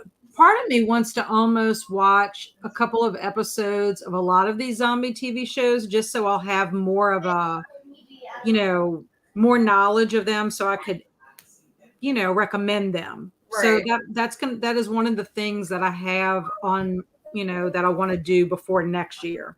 If I do Zombiethon again next year. Hey, Katie, she's Vacationers. Hi, I'm not doing a ton of zombie stuff. It isn't my jam, but I am reading World War Z today. Very good. World War Z is a little bit different, the book, than the movie. So if you have watched the movie, the book is very different. It's almost like, to me, like research about that time, I guess. It's not as action-packed, I guess, is the best way to say it. Oh, and I watched the original Night of the Living Dead this week. It's so good. Kingdom is Korean, yes. Okay. Yeah, Crystal's been doing awesome with all her Zombiethon stuff that she's doing. I've been enjoying iZombie TV series and graphic novels. It reminds me of Buffy or Veronica Mars, but with a zombie girl as the main character. What I've heard about the iZombie TV series is that she eats the brains and then she can figure out what's gone on, like why they died or who was involved in the death. I think that would be really, really fun. iZombie was on my list a couple of years ago, but again, it's hard when you're trying to balance reading, watching movies, and watching a series. So eventually I'll get there. Eventually. I still need to watch Kingdom. Yes, Halco. I think you probably would like it too. I think so. He and I have very similar tastes. So lunchtime. Thanks for a great reading break. You're welcome, Mary. And thank you for stopping by. Always appreciate interacting with you. I'm watching iZombie too. Yeah. Have you seen iZombie, Kelly? I tried to watch it a long time ago. I just wasn't in the mood, I don't think. Like, I'm more Well, it is a TV show. I'd rather watch a TV show than a movie. I have to be in a certain mood for things. So I might revisit it at some point, but I don't know when. Yeah, I think it's the thing about TV shows to me is I feel like once you start, you almost have to commit to it all the way to the end. And depending on what's going on, if you don't have the time for it, Right. for me at least, like then I start forgetting the details. And it's like, Mhm. okay, then I gotta feel like I gotta rewatch it again. I'm watching iZombie as well, and I've seen the first 3 episodes. Yeah, I remember Em talking about it on her vlog. Yeah, if you haven't checked out Dark Violet Dreams, please do. Em is super sweet. She has some wonderful content, and she's been doing some Zombiethon stuff on her channel. She's the one that tagged me and Crystal for the Zombie Apocalypse tag. What I liked about that tag is it was different. It's not you get to pick who's going to be having what happened to them during the zombie apocalypse. So you pick your 5 books and however you want to pick them. I think the original tag was like to pick your 5 favorite books, but M did it to where you could pick your 5 favorite books, least favorite books. I went ahead and just picked a book randomly from each of the months so far that I've read. That's the only stipulation. It has to be a book that you've read. And then you just randomly flip through, and whoever you choose fits whatever the prompt is. So I was glad that some of my people who got killed or became zombies were people I didn't like in the book instead of people that I liked. I still have to watch those. I'm behind on everybody's videos. Oh, I am too. I am too. In fact, people are going to probably be like, what the heck? Because when I start going back and watching stuff from like months ago, they're going to be like, what is wrong with this person? But I think I even talked about this with Crystal. I want to get to where I have like special days or times in my schedule to where I can watch content because it gets overwhelming if you skip, and depending on who it is and how often they create content, like you could be 5 behind in a week. Like if they create content a lot, and then I just feel like I'm missing out on stuff. So I don't know. I try very hard to keep up, but it's something I'm going to have to put in my schedule. Like it is going to have to be part of my schedule. My other thing. Oh, go ahead. Go ahead.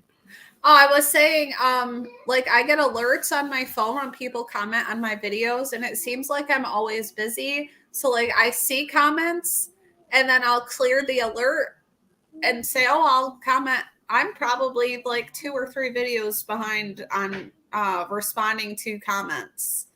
Yeah, my videos. I try very hard to comment as like if I see comments, I try to do it then if it's possible.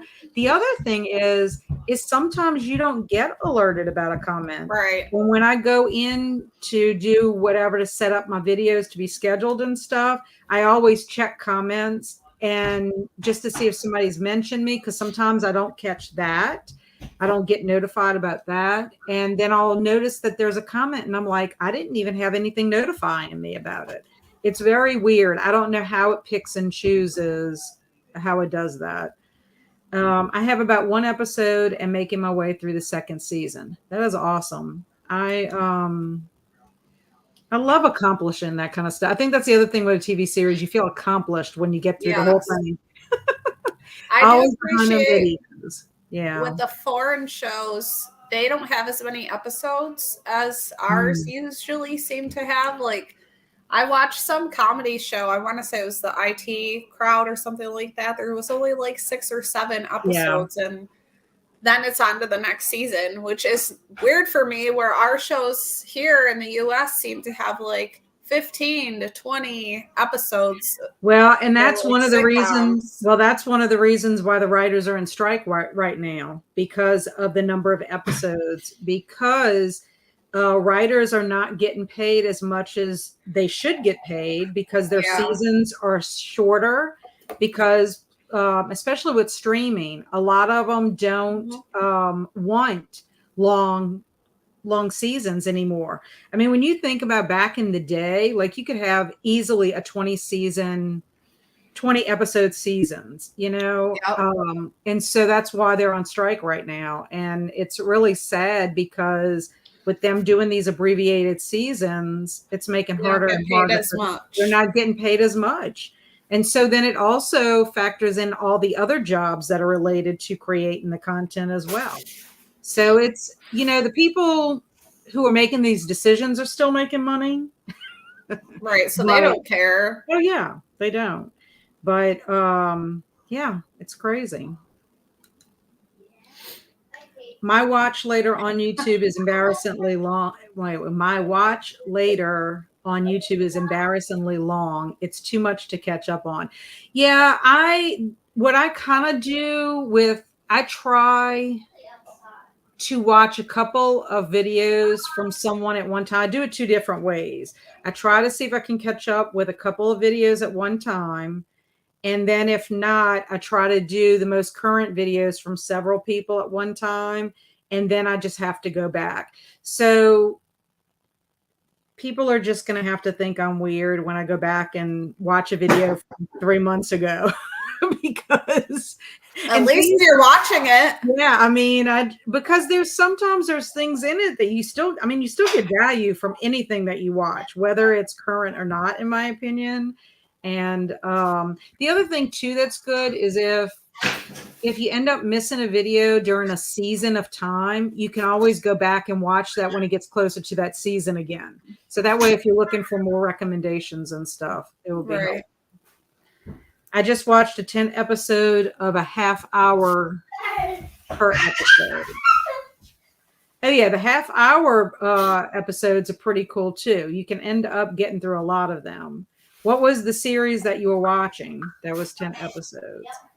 Yeah, I'm hoping that the writers don't stay on strike too long, because what's ending up happening is, because of that, a lot of productions are being halted because you have showrunners and actors and producers who are standing in unity with the writers. Right.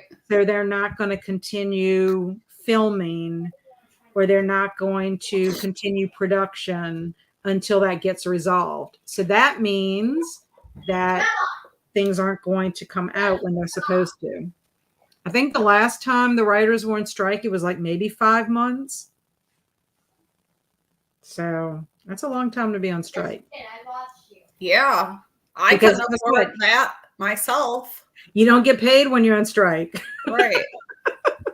I follow a podcast called Happier in Hollywood, and it's following two Hollywood they're television writers. And currently their last project was the new Fantasy Island, which it's 2 seasons, but they just found out that they didn't get renewed for a 3rd season. But they decided what they were going to do this strike, because this is not the second time they've been on strike. They decided this time they were writing a book during it. So they already had gotten an outline and everything. So if they went on strike, they could at least work and then be able to put something out into the world. That's a good idea. I think that's a good idea. You see, the last time they didn't do that. And I think they learned from that, because with them, because they're a team and they write together, their salary, they get paid one writer's salary and they have to split it. So that makes a big difference for them. Kitty Witch is a continuation on a film series, also a book series by Jenny Han. Oh, that sounds cool. I'll have to check that out. New series. Okay, so what are you planning on doing next, Kelly? Are you going to try to read this next sprint? I'm going to try. Try to get these kids involved in something here. It's raining here, so we're kind of stuck inside on a Saturday.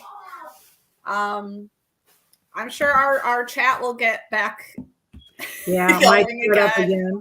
Are your kids out of school yet for the summer? When do they get out? No, they get out like the 3rd week of June.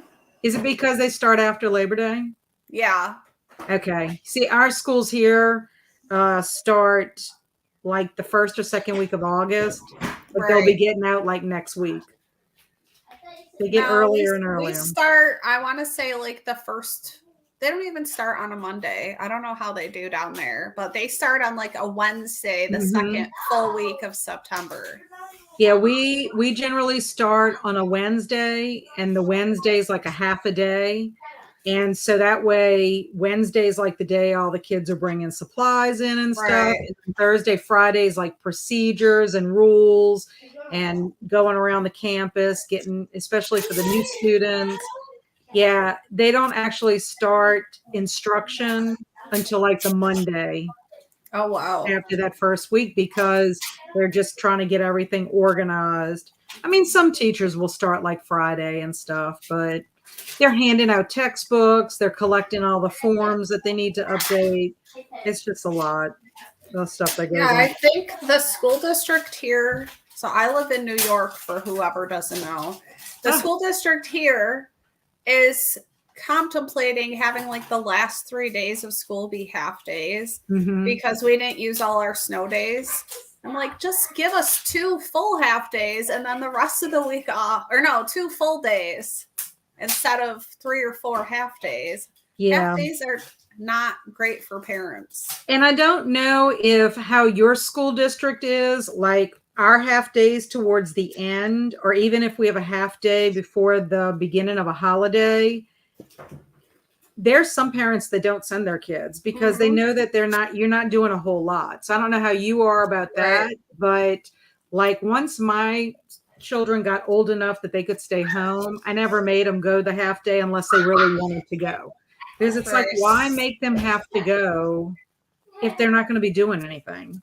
You know, I just thought from a teacher's perspective, it gave the teacher a break from having kids gone wild because the kids are crazy during that time. Yeah, I think it depends on if we have anything going on, like our family. I work in the school also as a sub nurse and teacher when they need me. So we do notice there's a lot of kids that are missing the half days. Or like I was told by the other nurses I work with, the day after Halloween,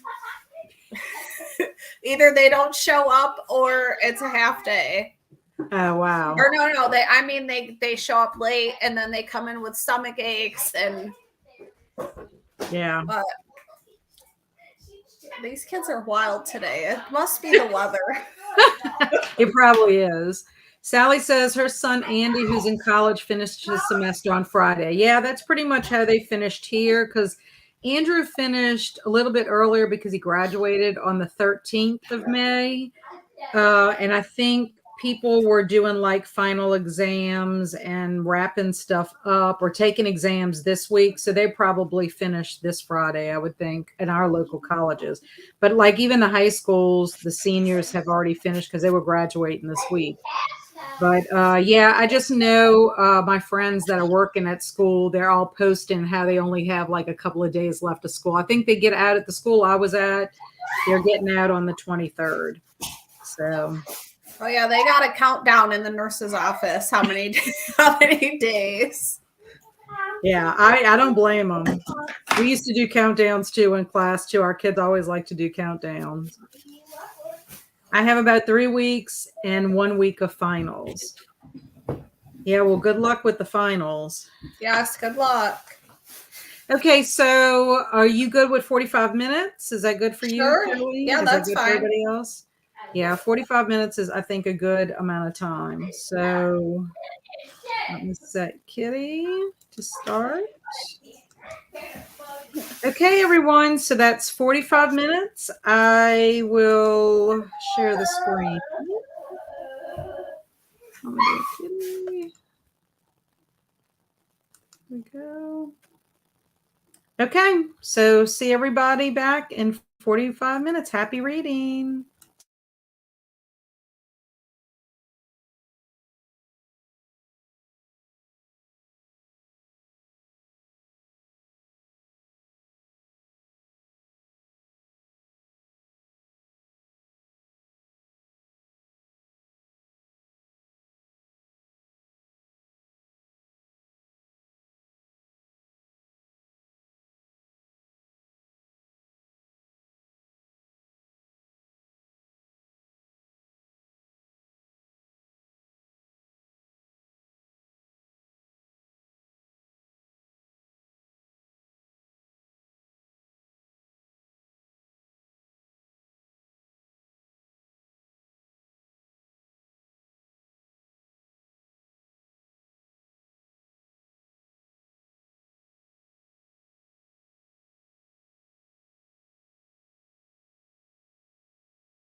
Welcome back, everybody.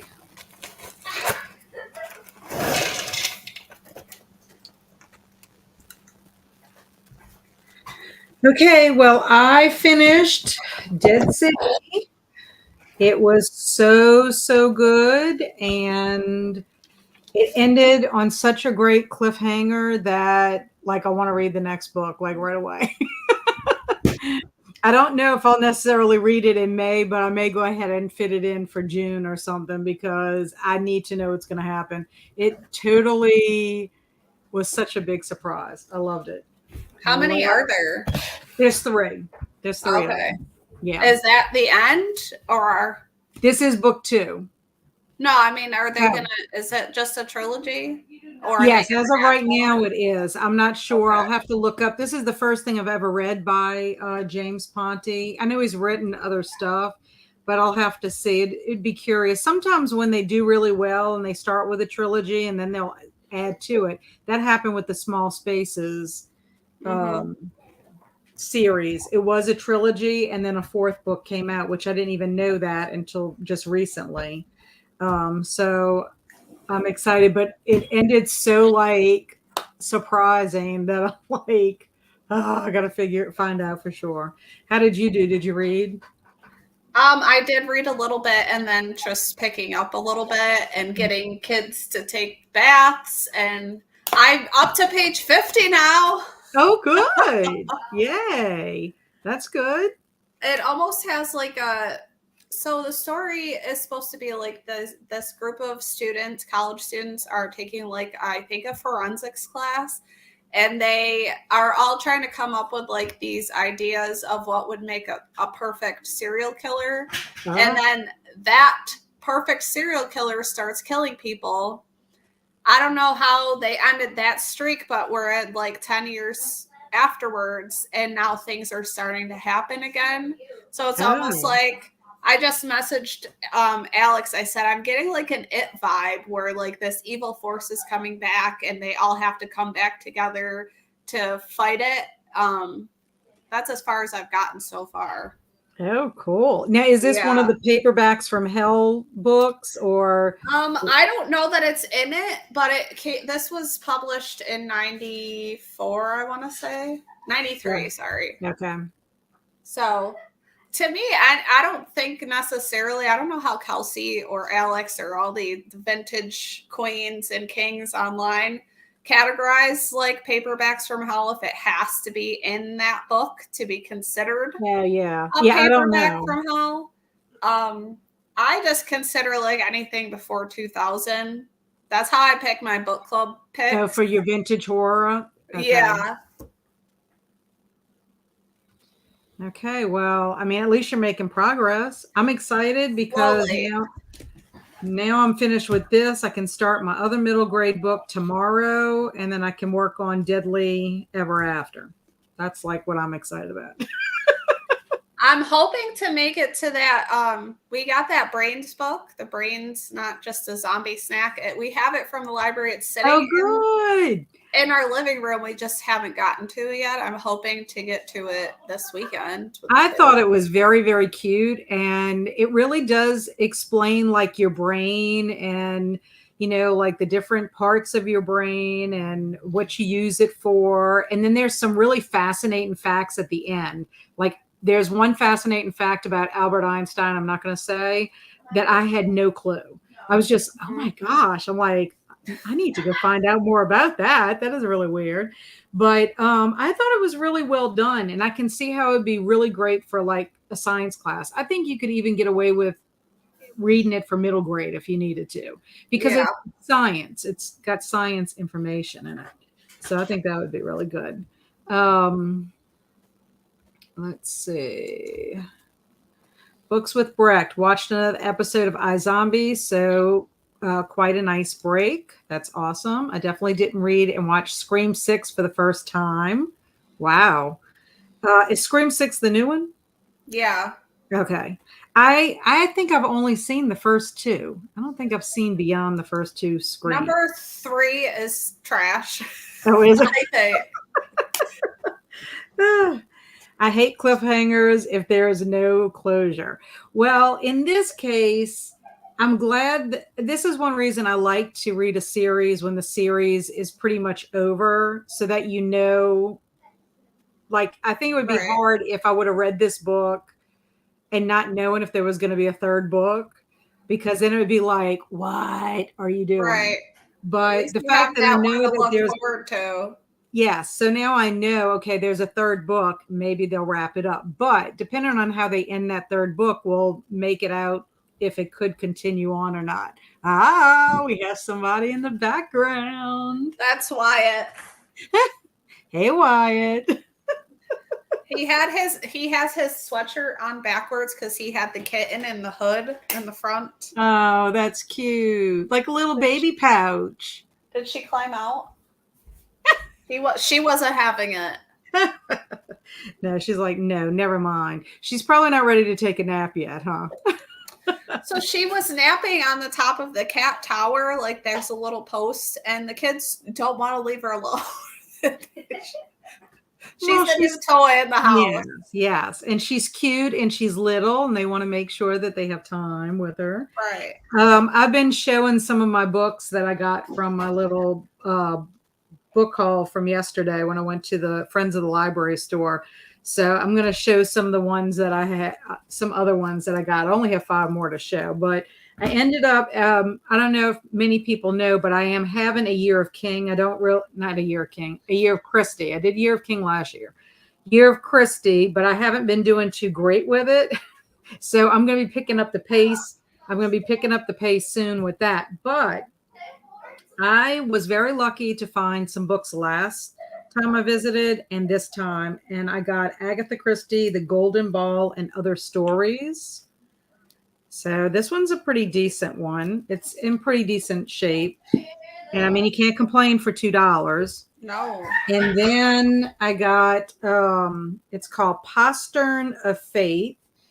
And this looks like, it doesn't have a cover on it, but this one has a weird, it kind of like is a little damaged right here, but it's in pretty good condition. I mean, all the pages are still intact. Still readable.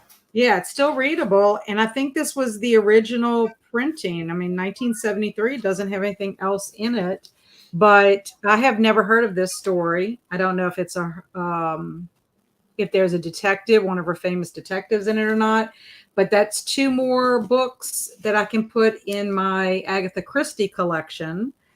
I mean, I think that's good. And then I also found a horror book called The White Witch. It's by Janet Grabber. Never heard of it. I haven't heard of it either, but it seems intriguing. And I'm wondering if it's like really pure horror or more like historical fiction. I mean, it was in the science fiction section, but that doesn't mean anything because yesterday I found a copy of Ralph Ellison's Invisible Man, and I brought it to the lady, the volunteer, and I said, this needs to go in classics. This is not the H.G. Wells Invisible Man. This is literally totally different. And so she was like, oh, thank you. So I don't know. This is about, it takes place in England. And basically this young girl who can like interacts with animals and kind of talks to animals and does a lot with plants. There's like rumors that she might be a witch, but you know, she doesn't really understand why they would say all that kind of stuff. She doesn't really know that that's what they're saying behind her back. And now they're in the midst of a plague and they're going to blame her for the plague because I guess they think she's the witch. So anyway, it's not a very long book at all. So I was like, I've never read anything by this author.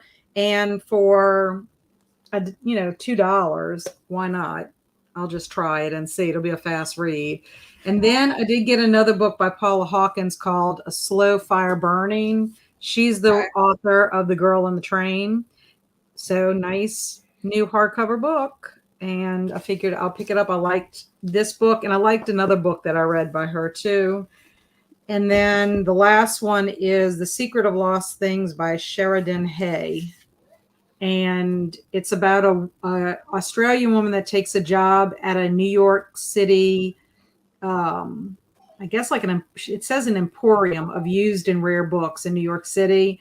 and she's caught up in the search for a lost Melville script, like Herman Melville.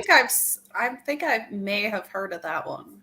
Yeah, so I figured it sounds interesting. I like things that take place in libraries or things that have to do with books, and especially like literary, authors like Herman Melville and stuff like that. So I just figured it'd be good. I mean, I didn't do bad for for spending $12. I got 13 books. And then I don't know if you had heard, 2 of them I found for Kelsey. She had told me she likes Star Trek stuff, a little while ago. So I ended up getting her 2. Oh, that was nice of you. 50 cents for both of them. You can't beat that. No. So anyway, I try to take pictures and then I send them to her and then she tells me yay or nay on it, kind of thing. Hey, Katrina. She just got home from running errands and lunch and now she's cleaning. Seems like a lot of people are cleaning. I want to read a King book. Which do you recommend as my first? Ooh, so many good ones. Well, my favorite Stephen King book is Salem's Lot. I love that one the best. I would start there with that one, or maybe The Shining. The Shining is popular, very popular. Pet Sematary is a good one to start with. That one's super creepy. Probably one of the creepiest endings I think that Stephen King has done. Stephen King doesn't always land perfectly with a perfect 10 on his endings. Yeah, that's for sure. But you have some really great characters in all 3 of those books. Salem's Lot, The Shining, or Pet Sematary. The Stand is awesome. That's the very first book I ever read by Stephen King, but it is humongous. And so I don't know if you want to start off with something. I had never heard of Stephen King. My uncle's girlfriend at the time gave me a paperback copy of it, and I loved it. But it has tons of characters in it too. So at least with Salem's Lot and Pet Sematary and The Shining, you don't have as many characters. But I liked it. I mean, it was good. But I would think those 3. Kelly, what would you say? I think it depends on what you prefer in terms of, like, do you want like a ghost story? Do you want like something that's more realistic? I mean, I think they all have a little bit of supernatural in them, but there are some that have more than others.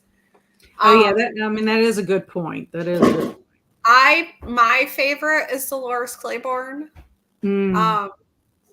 I think a lot of people start with Carrie. I think Carrie was my very first, and that's one of the shorter ones. Yeah, I love Carrie too. I think Carrie's really good, but again, you just have to decide. I guess that would make a perfect. Yeah, if you want something a little more realistic, that's Cujo, I have not read, but I know that is more realistic than the others that I've read. Well, and I'll just say Cujo will break your heart. Cujo will wreck you, and like I will never be the same after reading Cujo. I mean, I'm still heartbroken about Cujo. I mean, when people talk about Cujo, it just makes me like want to cry. So I've seen the movie. I know the story. I know the story is different, and I know the big difference. Well, the thing about it is you will appreciate the movie so much more. You'll if you watch the movie again after you read the book, you look at the movie differently. That's not her food, Gemma. You just look at it totally differently because the one big thing is you get the point of view of Cujo, and that's what really kills you. It's like, he's not, because the way the movie portrays it as Cujo's this like really terrible, horrible monster dog kind of thing. That's how he's portrayed. And I mean, yes, he has rabies, but the thing about it is so different than once you do that, you don't look at Cujo in the movie the same way. You're like, I felt bad for him the whole time, so I'll feel even worse if I read this. You will. I don't know. Yeah, I'll be curious to see if you ever read it, what you think about it, because it's so sad to me in so many ways. books with Breck likes paranormal horror. The Shining for The sure. Shining would be an excellent choice for that, I think. Another favorite was The Green Mile, but that is Mhm. not paranormal to me. There's just a little like supernatural sprinkled. You've read it, right? Oh The yeah. Green Mile. Mhm, Yeah. mhm. I liked it. So that's got like that real life stuff going on mixed in with some, I don't know. That's one of my favorites though. Oh, Christine, I really liked too. I liked Christine too. Yeah, there are quite a few. It depends on, yeah, Christine's about like a possessed car. Right. So if you like that kind of element, Christine is a good choice. Yeah, but if you like paranormal horror, I would definitely recommend The Shining to start with. Yes. It's one of his best. It's one in my top 10 for sure. If I had a top 10, it would be very hard to do a top 10, but I can tell you what at least 5 of them that would be in my top 10 no matter what, with Salem's Lot being my number 1. Now, I haven't read every Stephen King book, and mostly the books that I haven't read are the most of his newer ones, but I've read the majority of them. And I haven't read a lot of his short stories. But the books, some of his older stuff to me is more of my favorite. And then there are some newer titles that I really enjoy as well. But yeah, Dolores Claiborne is a good one. And it does have ties to Gerald's Game. I did not like Gerald's Game. Gerald's Game is not one of my favorites. I mean, there's stuff in it, and there's a lot going on in it. But I don't know. I don't know if it was just like the content of it just kind of bothered me. That was what it was for me. There's a specific thing that happens to the girl, and it just seems like it keeps getting reiterated. I'm like, okay, we can mention it, but do we need to specifically talk about the smells? And no. I think that because it's so traumatic, that would happen. I get it. And then the connection to Dolores Claiborne. I think because of that, the traumatic stuff, and then the ties to it, and the fact that you have these 2 women and how they deal with it. I don't know. But it's not necessarily one of my favorites. I mean, it's not that I hated it so much, but it's just one I don't normally would recommend it to people. Just definitely not to start with, because I wouldn't want that to be your first book and then you hated it so much that you're like, I'm never reading another one again. Because believe me, he's got lots of awesome stories. I mean, I think. But I took a break from him for a while. I think I read Rose Madder. I think that was the last one, and I didn't like that. Oh, you didn't? No. Yeah, it was more like fantasy to me. Yes. And that's not what, I don't feel like it's marketed that way. Like, right. So I went in expecting one thing. Yeah. I think it's a shame how sometimes the same thing happens with movies. I think whoever's in charge of marketing a book or whatever, they miss the mark sometimes. And I think they need to be better about that, because otherwise the whole time you going into it thinking one thing, and then when it doesn't happen, you're just like, okay, I'm still kind of waiting for this to unravel the way I'm thinking it's going to be, kind of thing. I mean, I was pleasantly surprised with Cujo. I thought it was going to be a little bit different than it ended up turning out, but I loved it because of the characters and the story. And it's probably out of the books that I've read so far, it is probably the one that is the saddest for me, probably next to Pet Sematary. Now I'm on Goodreads looking at what I've read. Oh, Needful Things is really good. I love Needful Things. But again, Needful Things has tons of characters, and it's a chunker. It is. It is, but it does have, I love the whole pitting each other against each other vibes, and the guy's very clever. The villain is very clever. That's probably one of the better, in my opinion, villains. because he's just using your desires against you, more or less. It's funny how it like really hones in on like human nature, like, Yeah. and how people sometimes if they don't think for themselves or they just take something for face value, you know. So I do think that is pretty good how that all comes out. But we enjoyed it because we had done that one for Year of King too. But yeah, if anybody's interested in Year of King, Kelsey and I did that all last year. We read books and stories, and then we watched whatever screen adaptation, and then we had a live chat about them, and we had a really good time. It was mainly so that Kelsey could get some more reading of Stephen King. She hadn't had a lot of experience with his work, so it was a good way to get that experience. But I need to be better about my Agatha Christie. In fact, that hopefully will start ramping up because my goal was to read at least one Agatha Christie per month. And I've read her biography by Lucy Worsley and The Unexpected Guest, which was actually an adaptation of one of her plays. So, and I loved both of them. But I've only read I don't one by her. know. You what? I'm sorry? I've only read And Then There Were None. Yeah, which is excellent. It's one of I her. liked it. Yeah, we had picked that for Kelsey and I have a book club, and we picked that in June of 2022. And that's when kind of like after I read the book, I was like, you know what? I need to read more Agatha Christie. I mean, I read her back in high school, just like maybe a handful of her books and enjoyed them, but then I don't know, just never got back to it. So I was excited. I read that one and Crooked House. Crooked House I read for Your Christmas Evil. I read it actually for 3 different readathons. It counted for 3: Christmas Evil, the Cloak and Dagger mystery readathon, and then for a book challenge I was doing. And Crooked House was really good too. It's one of her standalones. So Yeah. and I didn't guess the killer for that one either. I'm like, I am terrible at guessing the killer. That's why she's supposed to be like the queen of. Yeah. And she's just a fascinating person in general, all of the things that she did during her lifetime. And I just really enjoyed it. I ended up buying Emma, who was in here, recommended her autobiography and also another autobiography, like memoir of her time when she was with her husband, who was the archaeologist. So I ordered both of those to add to my collection. So I'm excited about checking those out. Jasmine says, I don't know. I'm like mildly terrified to read King.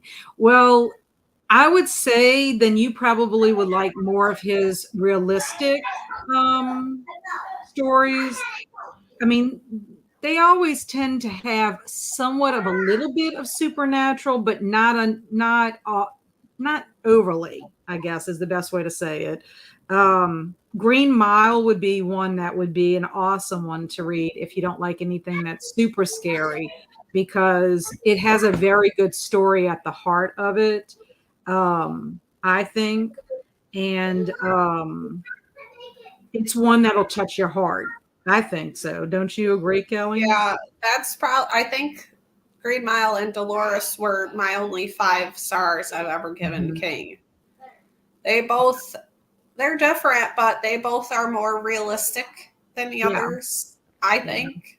There's a couple others mixed in too. I mean, and then if you like detective kind of stories, you might want to check out the Mr. Mercedes trilogy. I really enjoyed it. Some people not so much, but I liked it. I liked the characters. It introduces Holly Gibney, who is a popular character of King's now. She also appears in The Outsider, and she appears in one of the novellas in If It Bleeds, that he has a collection. And also she has a new book. Well, she's going to be the character of her own book, Holly, coming out in September, which I'm super excited about that. So I just need to read If It Bleeds, and then I will have read everything that has Holly in it because I like her as a character. I think you would like it. The premise of Mr. Mercedes is that guy who drives a Mercedes ends up crashing his vehicle into a group of people who are at a job fair, and um, disappears, and Bill Hodges is hired to investigate by someone connected to the Mercedes. I don't want to say too much, so that you can explore it on your own. But because of that, that's where you meet Holly and also other characters in the story who help with this investigation. And I enjoyed it. So I read the first one. It seems there is something in that made me uncomfortable. That seems to be a common trend in some of King's books. A certain relationship. Maybe I'm not remembering. I don't want to. It's not really a spoiler. Like an incestual thing. Oh yeah, with the villain Yes. guy. Okay, yeah. Yes. Yeah, I didn't care too much for that too. That makes me kind of creeped out or It just whatever. seems like he uses incest a lot. It's a handful of books that I'm thinking of right off the top of my head. Yeah, I don't know. I guess I kind of forgot about that. I mean, it's not at least too prevalent in the sense that it's like too much in your face. But yeah, it is kind of creepy. I guess it's also creepy because of who it is. I don't know. But anyway, it's a good detective story. It was entertaining. If you like that kind of thing. But if you can bypass that part. What's the name of the book? Kelly, what's the name of the book? Are you talking about Mr. Mercedes? I don't know. Or the book that she was referring to that she's reading with Alex? Oh, I don't know. I'm reading Bloody Valentine with Alex. And then I think that's Can you clarify, Sally? Yeah, so we can make sure we give you the right title. Okay, that's good. Okay, so I'm thinking this is going to be our last sprint, for the day. Although what time is it? Yeah, it's 2:21. I was thinking we could go ahead and maybe do 30 minutes for this sprint, and then we could come back and just kind of chat, and kind of end things. And if anybody has any questions about Zombiethon or anything coming up, please, feel free to post them in the comments, and then we'll wrap it up, and go about the rest of our day. So let me, hopefully Sally will tell us what book while I'm fixing this.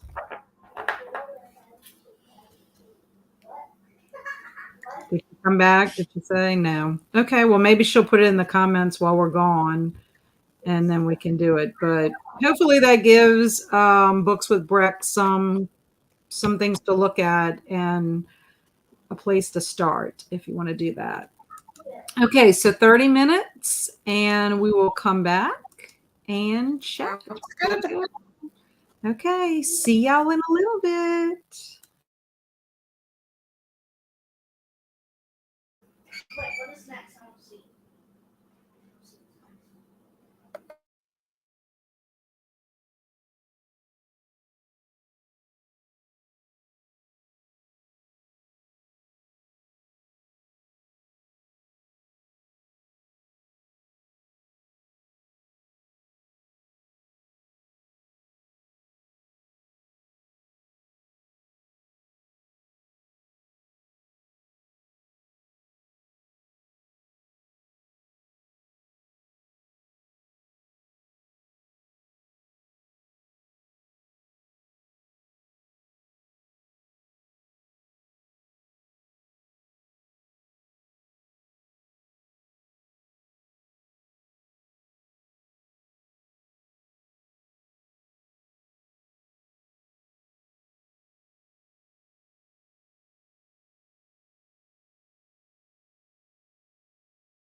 Okay, we are back. Let's stop our kid.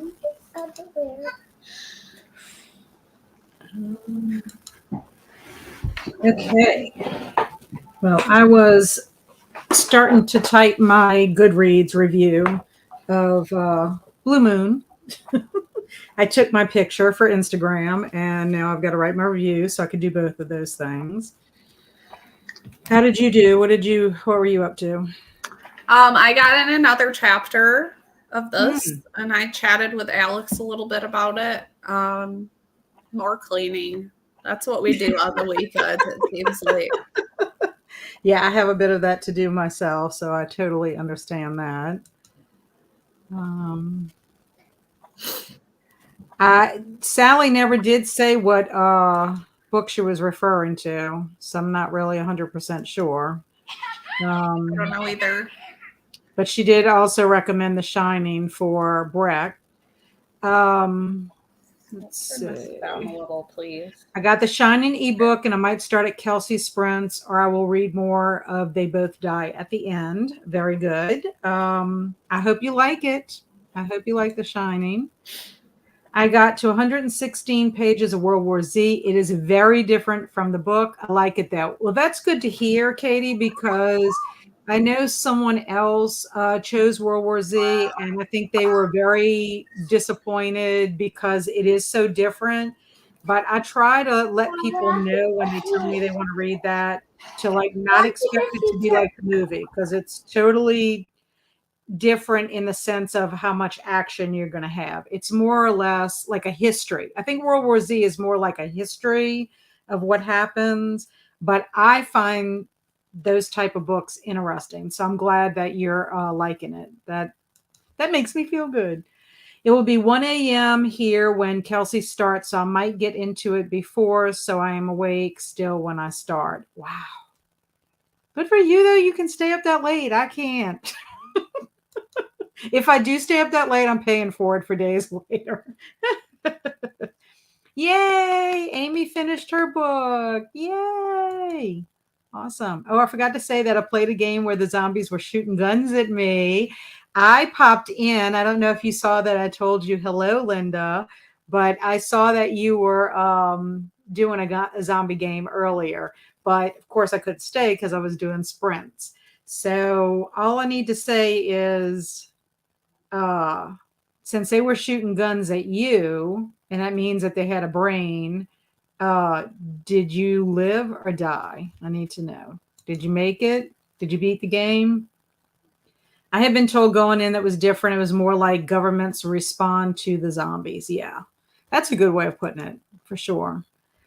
And Breck wants to know how your book was, Amy. Can you tell us your thoughts or anything, how you felt about it? Did she say what she was reading? I might have missed it. She did. Banicula. She was listening to her Banicula. Oh, yes. This is in response to Jasmine. Jasmine said she liked detective type stories.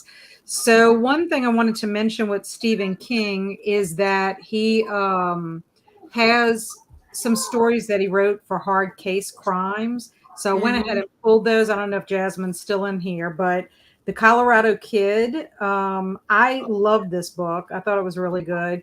This is what the TV show Haven is based on. It's loosely based on, but if Haven has a lot of Stephen King Easter eggs in it, but this one is a good one. And it's basically on an island off the coast of Maine, a man is found dead. There's no identification on the body, only the dogged work of a pair of local newspapermen and a graduate student in forensics turns up any clues, and it's more than a year before the man is identified. And that's just the beginning of the mystery, because the more they learn about the man and the baffling circumstances of his death, the less they understand. Was it an impossible crime or something stranger still? So this was the first hard case crime novel he wrote. And then the next one was Joyland, which I ended up having the paperback copy, and I gave that to Kelsey because I found this hardcover copy that has illustrations in it. And this one has a little bit of supernatural, but there's also a mystery to it. It says college student Devin Jones took the summer job at Joyland, hoping to forget the girl who broke his heart, but he wound up facing something far more terrible: the legacy of a vicious murder, the fate of a dying child, and dark truths about life and what comes after that would change his world forever. So it takes place in like an abandoned, some of it takes place in an abandoned, what do you call it, amusement park. And then the last one is his most recent hard case crime, and that is Later, which I enjoyed this one too. It's marketed as a horror story. They even marketed Joyland as one, but I really don't find that they're really that much horror in it. But this one is the son of a struggling single mother, Jamie Conklin, just wants an ordinary childhood, but Jamie's no ordinary child, born with an unnatural ability his mom urges him to keep secret. Jamie can see what no one else can see and learn what no one else can learn. But the cost of using his ability is higher than Jamie can imagine, as he discovers when an NYPD detective draws him into the pursuit of a killer who has threatened to strike from beyond the grave. So there is a little bit of supernatural in this, but it's kind of like, I would think, like the Bill Hodges trilogy, where there's a little bit in it, but it's not like say It or The Shining, like that kind, where it's like really paranormal or anything. No worries. I knew we were both streaming at the same time. Yes, I finished the game. Yay! Glad to hear that. Great. The narrator is so good. He does so many voices. I've given them all 5 stars. Do you know who the narrator is? Is it anybody famous or popular that we know? Isn't 11/22/63 as well? Yeah, 11/22/63 is not so much a detective in the sense that it's more like a time travel kind of a story. And it is an English teacher who does his own investigations at the request of a friend of his in town. But 11/22/63 has to do with the JFK assassination and Lee Harvey Oswald. And I liked 11/22/63. Have you read that one, Kelly? I did like it. I did feel it was a little too long, though. Yeah, there are some parts of it that are, I agree. But yeah, that actually 11/22/63, I got to go to an event here in New Orleans. Stephen King came on tour. Oh, wow. Yeah, and the cost of our attendance was the cost of a book. So my husband and I bought the books for you to attend, and he had randomly signed a bunch of the books, and I was able to get a signed copy. So I was so Oh, excited. you got lucky with that. Yeah, I was so happy because it was me, my husband, and then a friend and her son went, and I was the only one that got a signed copy at the group. So I treasure it. But it wasn't, you could ask questions if you wanted to. He read from the book, and then you could ask questions. But I am not good with stuff like that because I would be like, oh, hi, I'm your number one fan, something stupid like that. I get very starstruck and I can't speak. So I'd rather not speak and just like stare at them for 20 hours and not say something dumb that I'll regret later on. I'm like What that is with Kelly regular currently people. reading? Oh, she's having internet issues. Kelly, Sally wanted to know what you were currently reading. This Bloody Valentine, and then Delicate Condition is the ebook that I'm reading. But I've been trying to focus on this since it's a buddy read. Yeah, that's the one thing about a buddy read is it does hold you accountable to get through it. That's the one thing I found with the Midnight Library. Mary and I were going to kind of break it up into sections and do it multiple weeks. But she started it before I did. And she was just like, how far do you want to go or whatever? She's like, because I could kind of keep going. And once I got into it, once I started reading, I could totally see what she meant. So we ended up meeting only twice because we wanted to finish it. It was so good. My cover looked like a crime case. Oh, yeah. Because it kind of does, I guess, in a way. The 11/22/63. It depends, I guess, on what cover you got.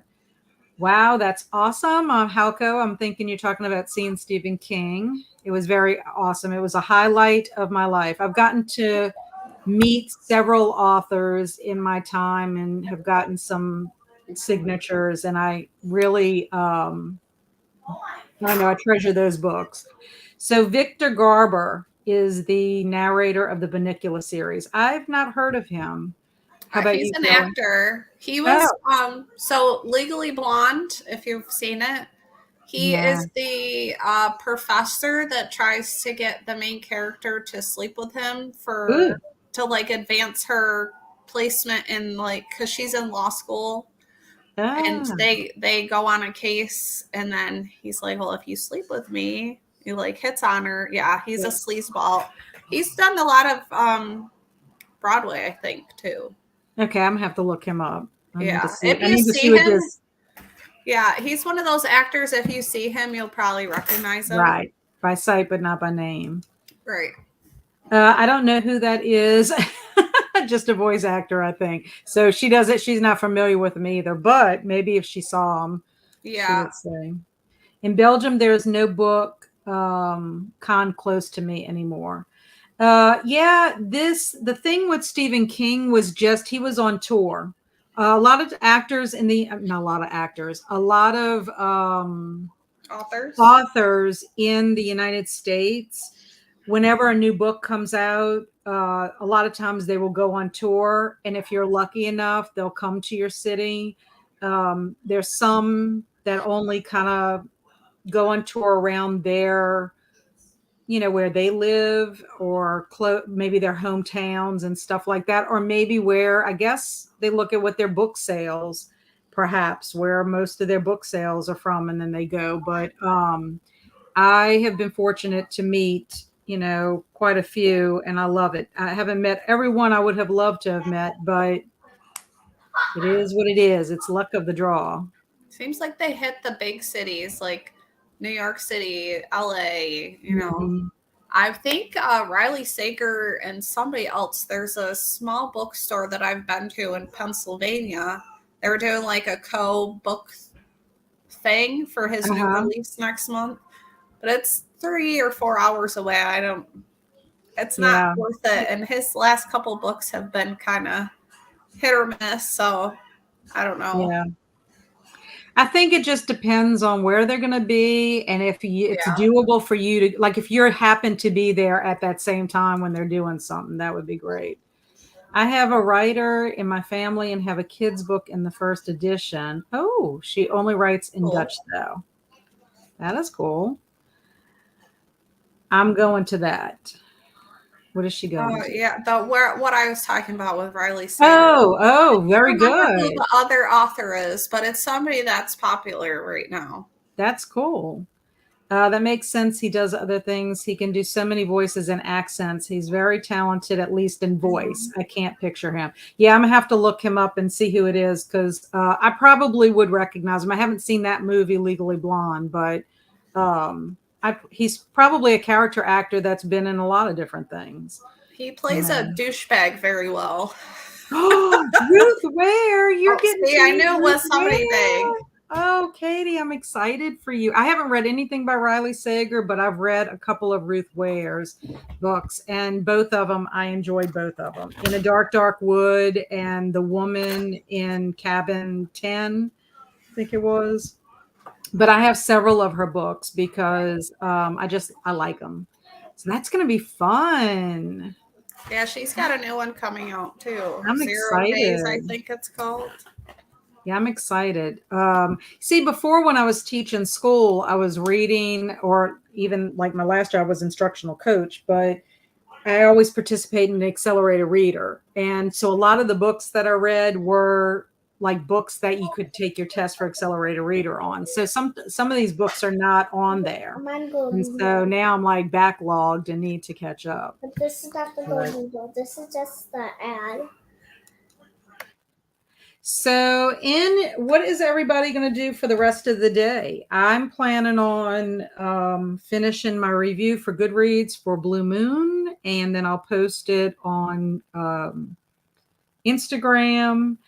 I am also going to work in my office just to kind of do stuff. I got my Ant-Man back from my son Andrew, who confiscated it and posted it in the hall of the art department. And he brought it back, and I just removed all the masking tape off of it because they put masking tape to hang it on the wall. It's really a big cutout stand up thing. We got it from a comic book store that they were going to get rid of it. And so I'm like, just removed all the masking tape. I got to see if I can stand him up, if I can get his lower half. Right now, I just have the upper half, but I need to see if I can connect him and he can kind of stand up, because I wouldn't mind him being somewhere. Although he might give me a heart attack if I forget about him being in here and then I walk in and see this thing. I'll be like, ugh. I mean, that's the thing, you got scared, startle yourself. Startle, yeah. But that's what I pretty much am planning to do. And then I'll probably watch a zombie movie or work on watching some Fear the Walking Dead. Also, I will be posting a poll for us to vote on the movie that Kelsey will be showing Monday night. So I need to do that this afternoon. So after I write this review, I think I'll do that first. Kelly, what are you going to be doing? I'm going to try to read some more of this and try to catch up to Alex. I think I have like 50 or 60 more pages, which I should be able to do if I don't get distracted by my phone. Pick up a little more. I don't know.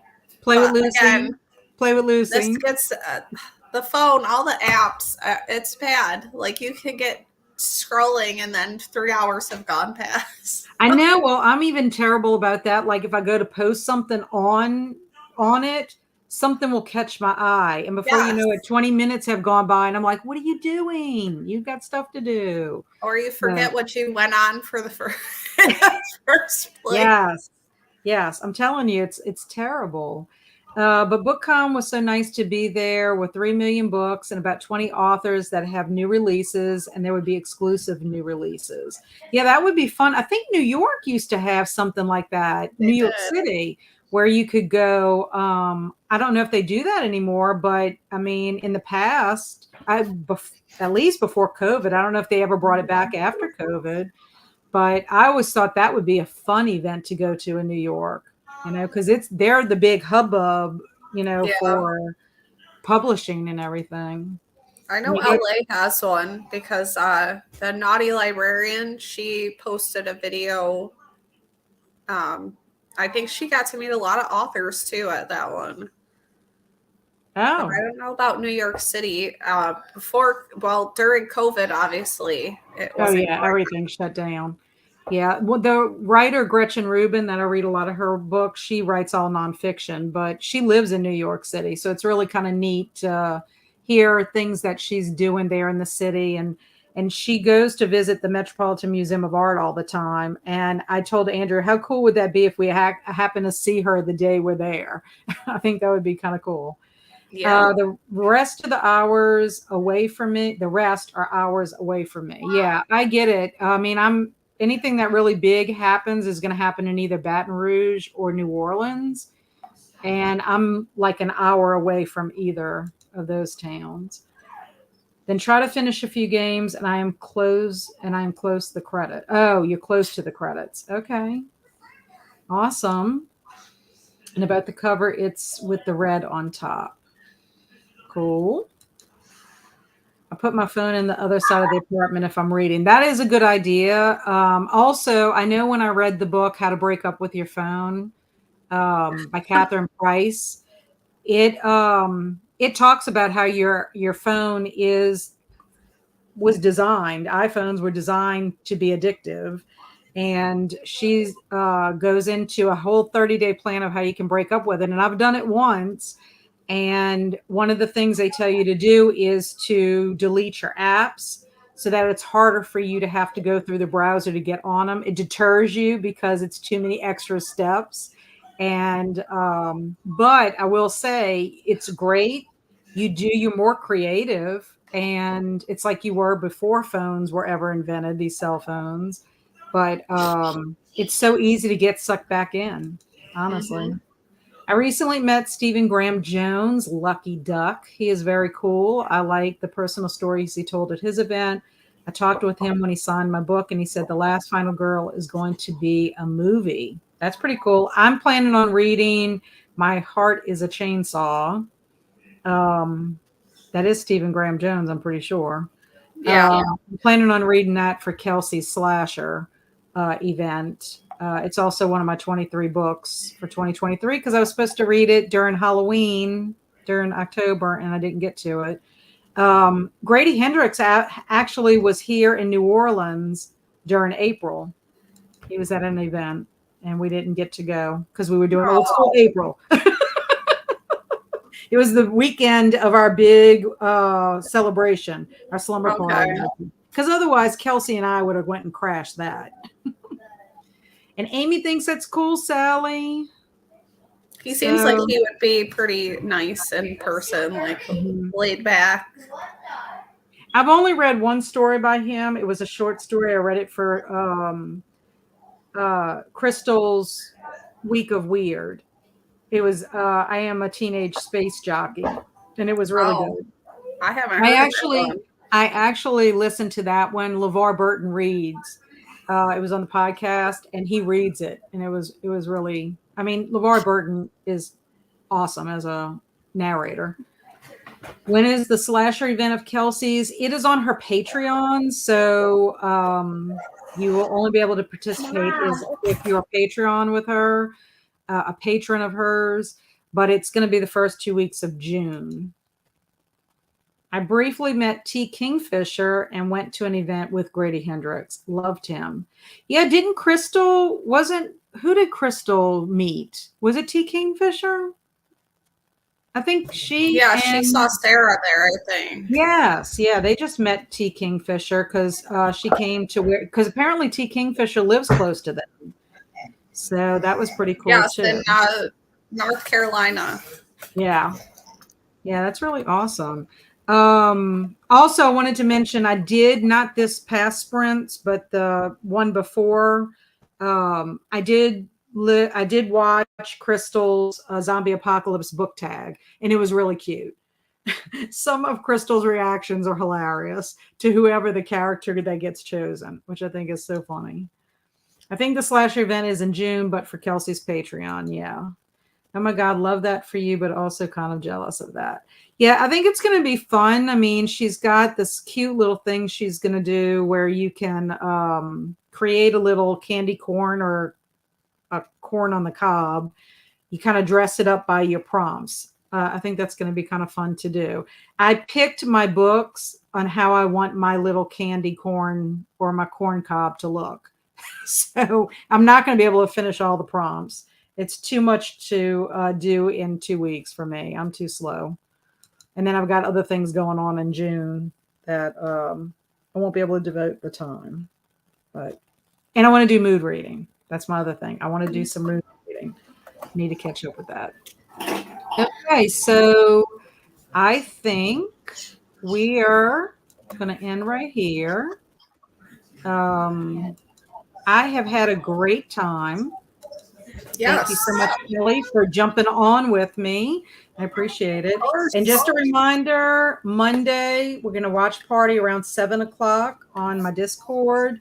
And then Thursday, live chat Tuesday on my channel at 8 p.m. Central Time. We're going to announce the winners of the zombie survival guides. I have 2 copies. And also do some chatting, maybe do that trivia game.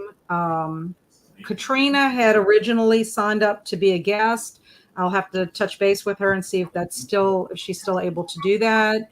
And then Thursday, we have our last watch party movie, which is Army of the Dead, which Kelly is going to be showing for us.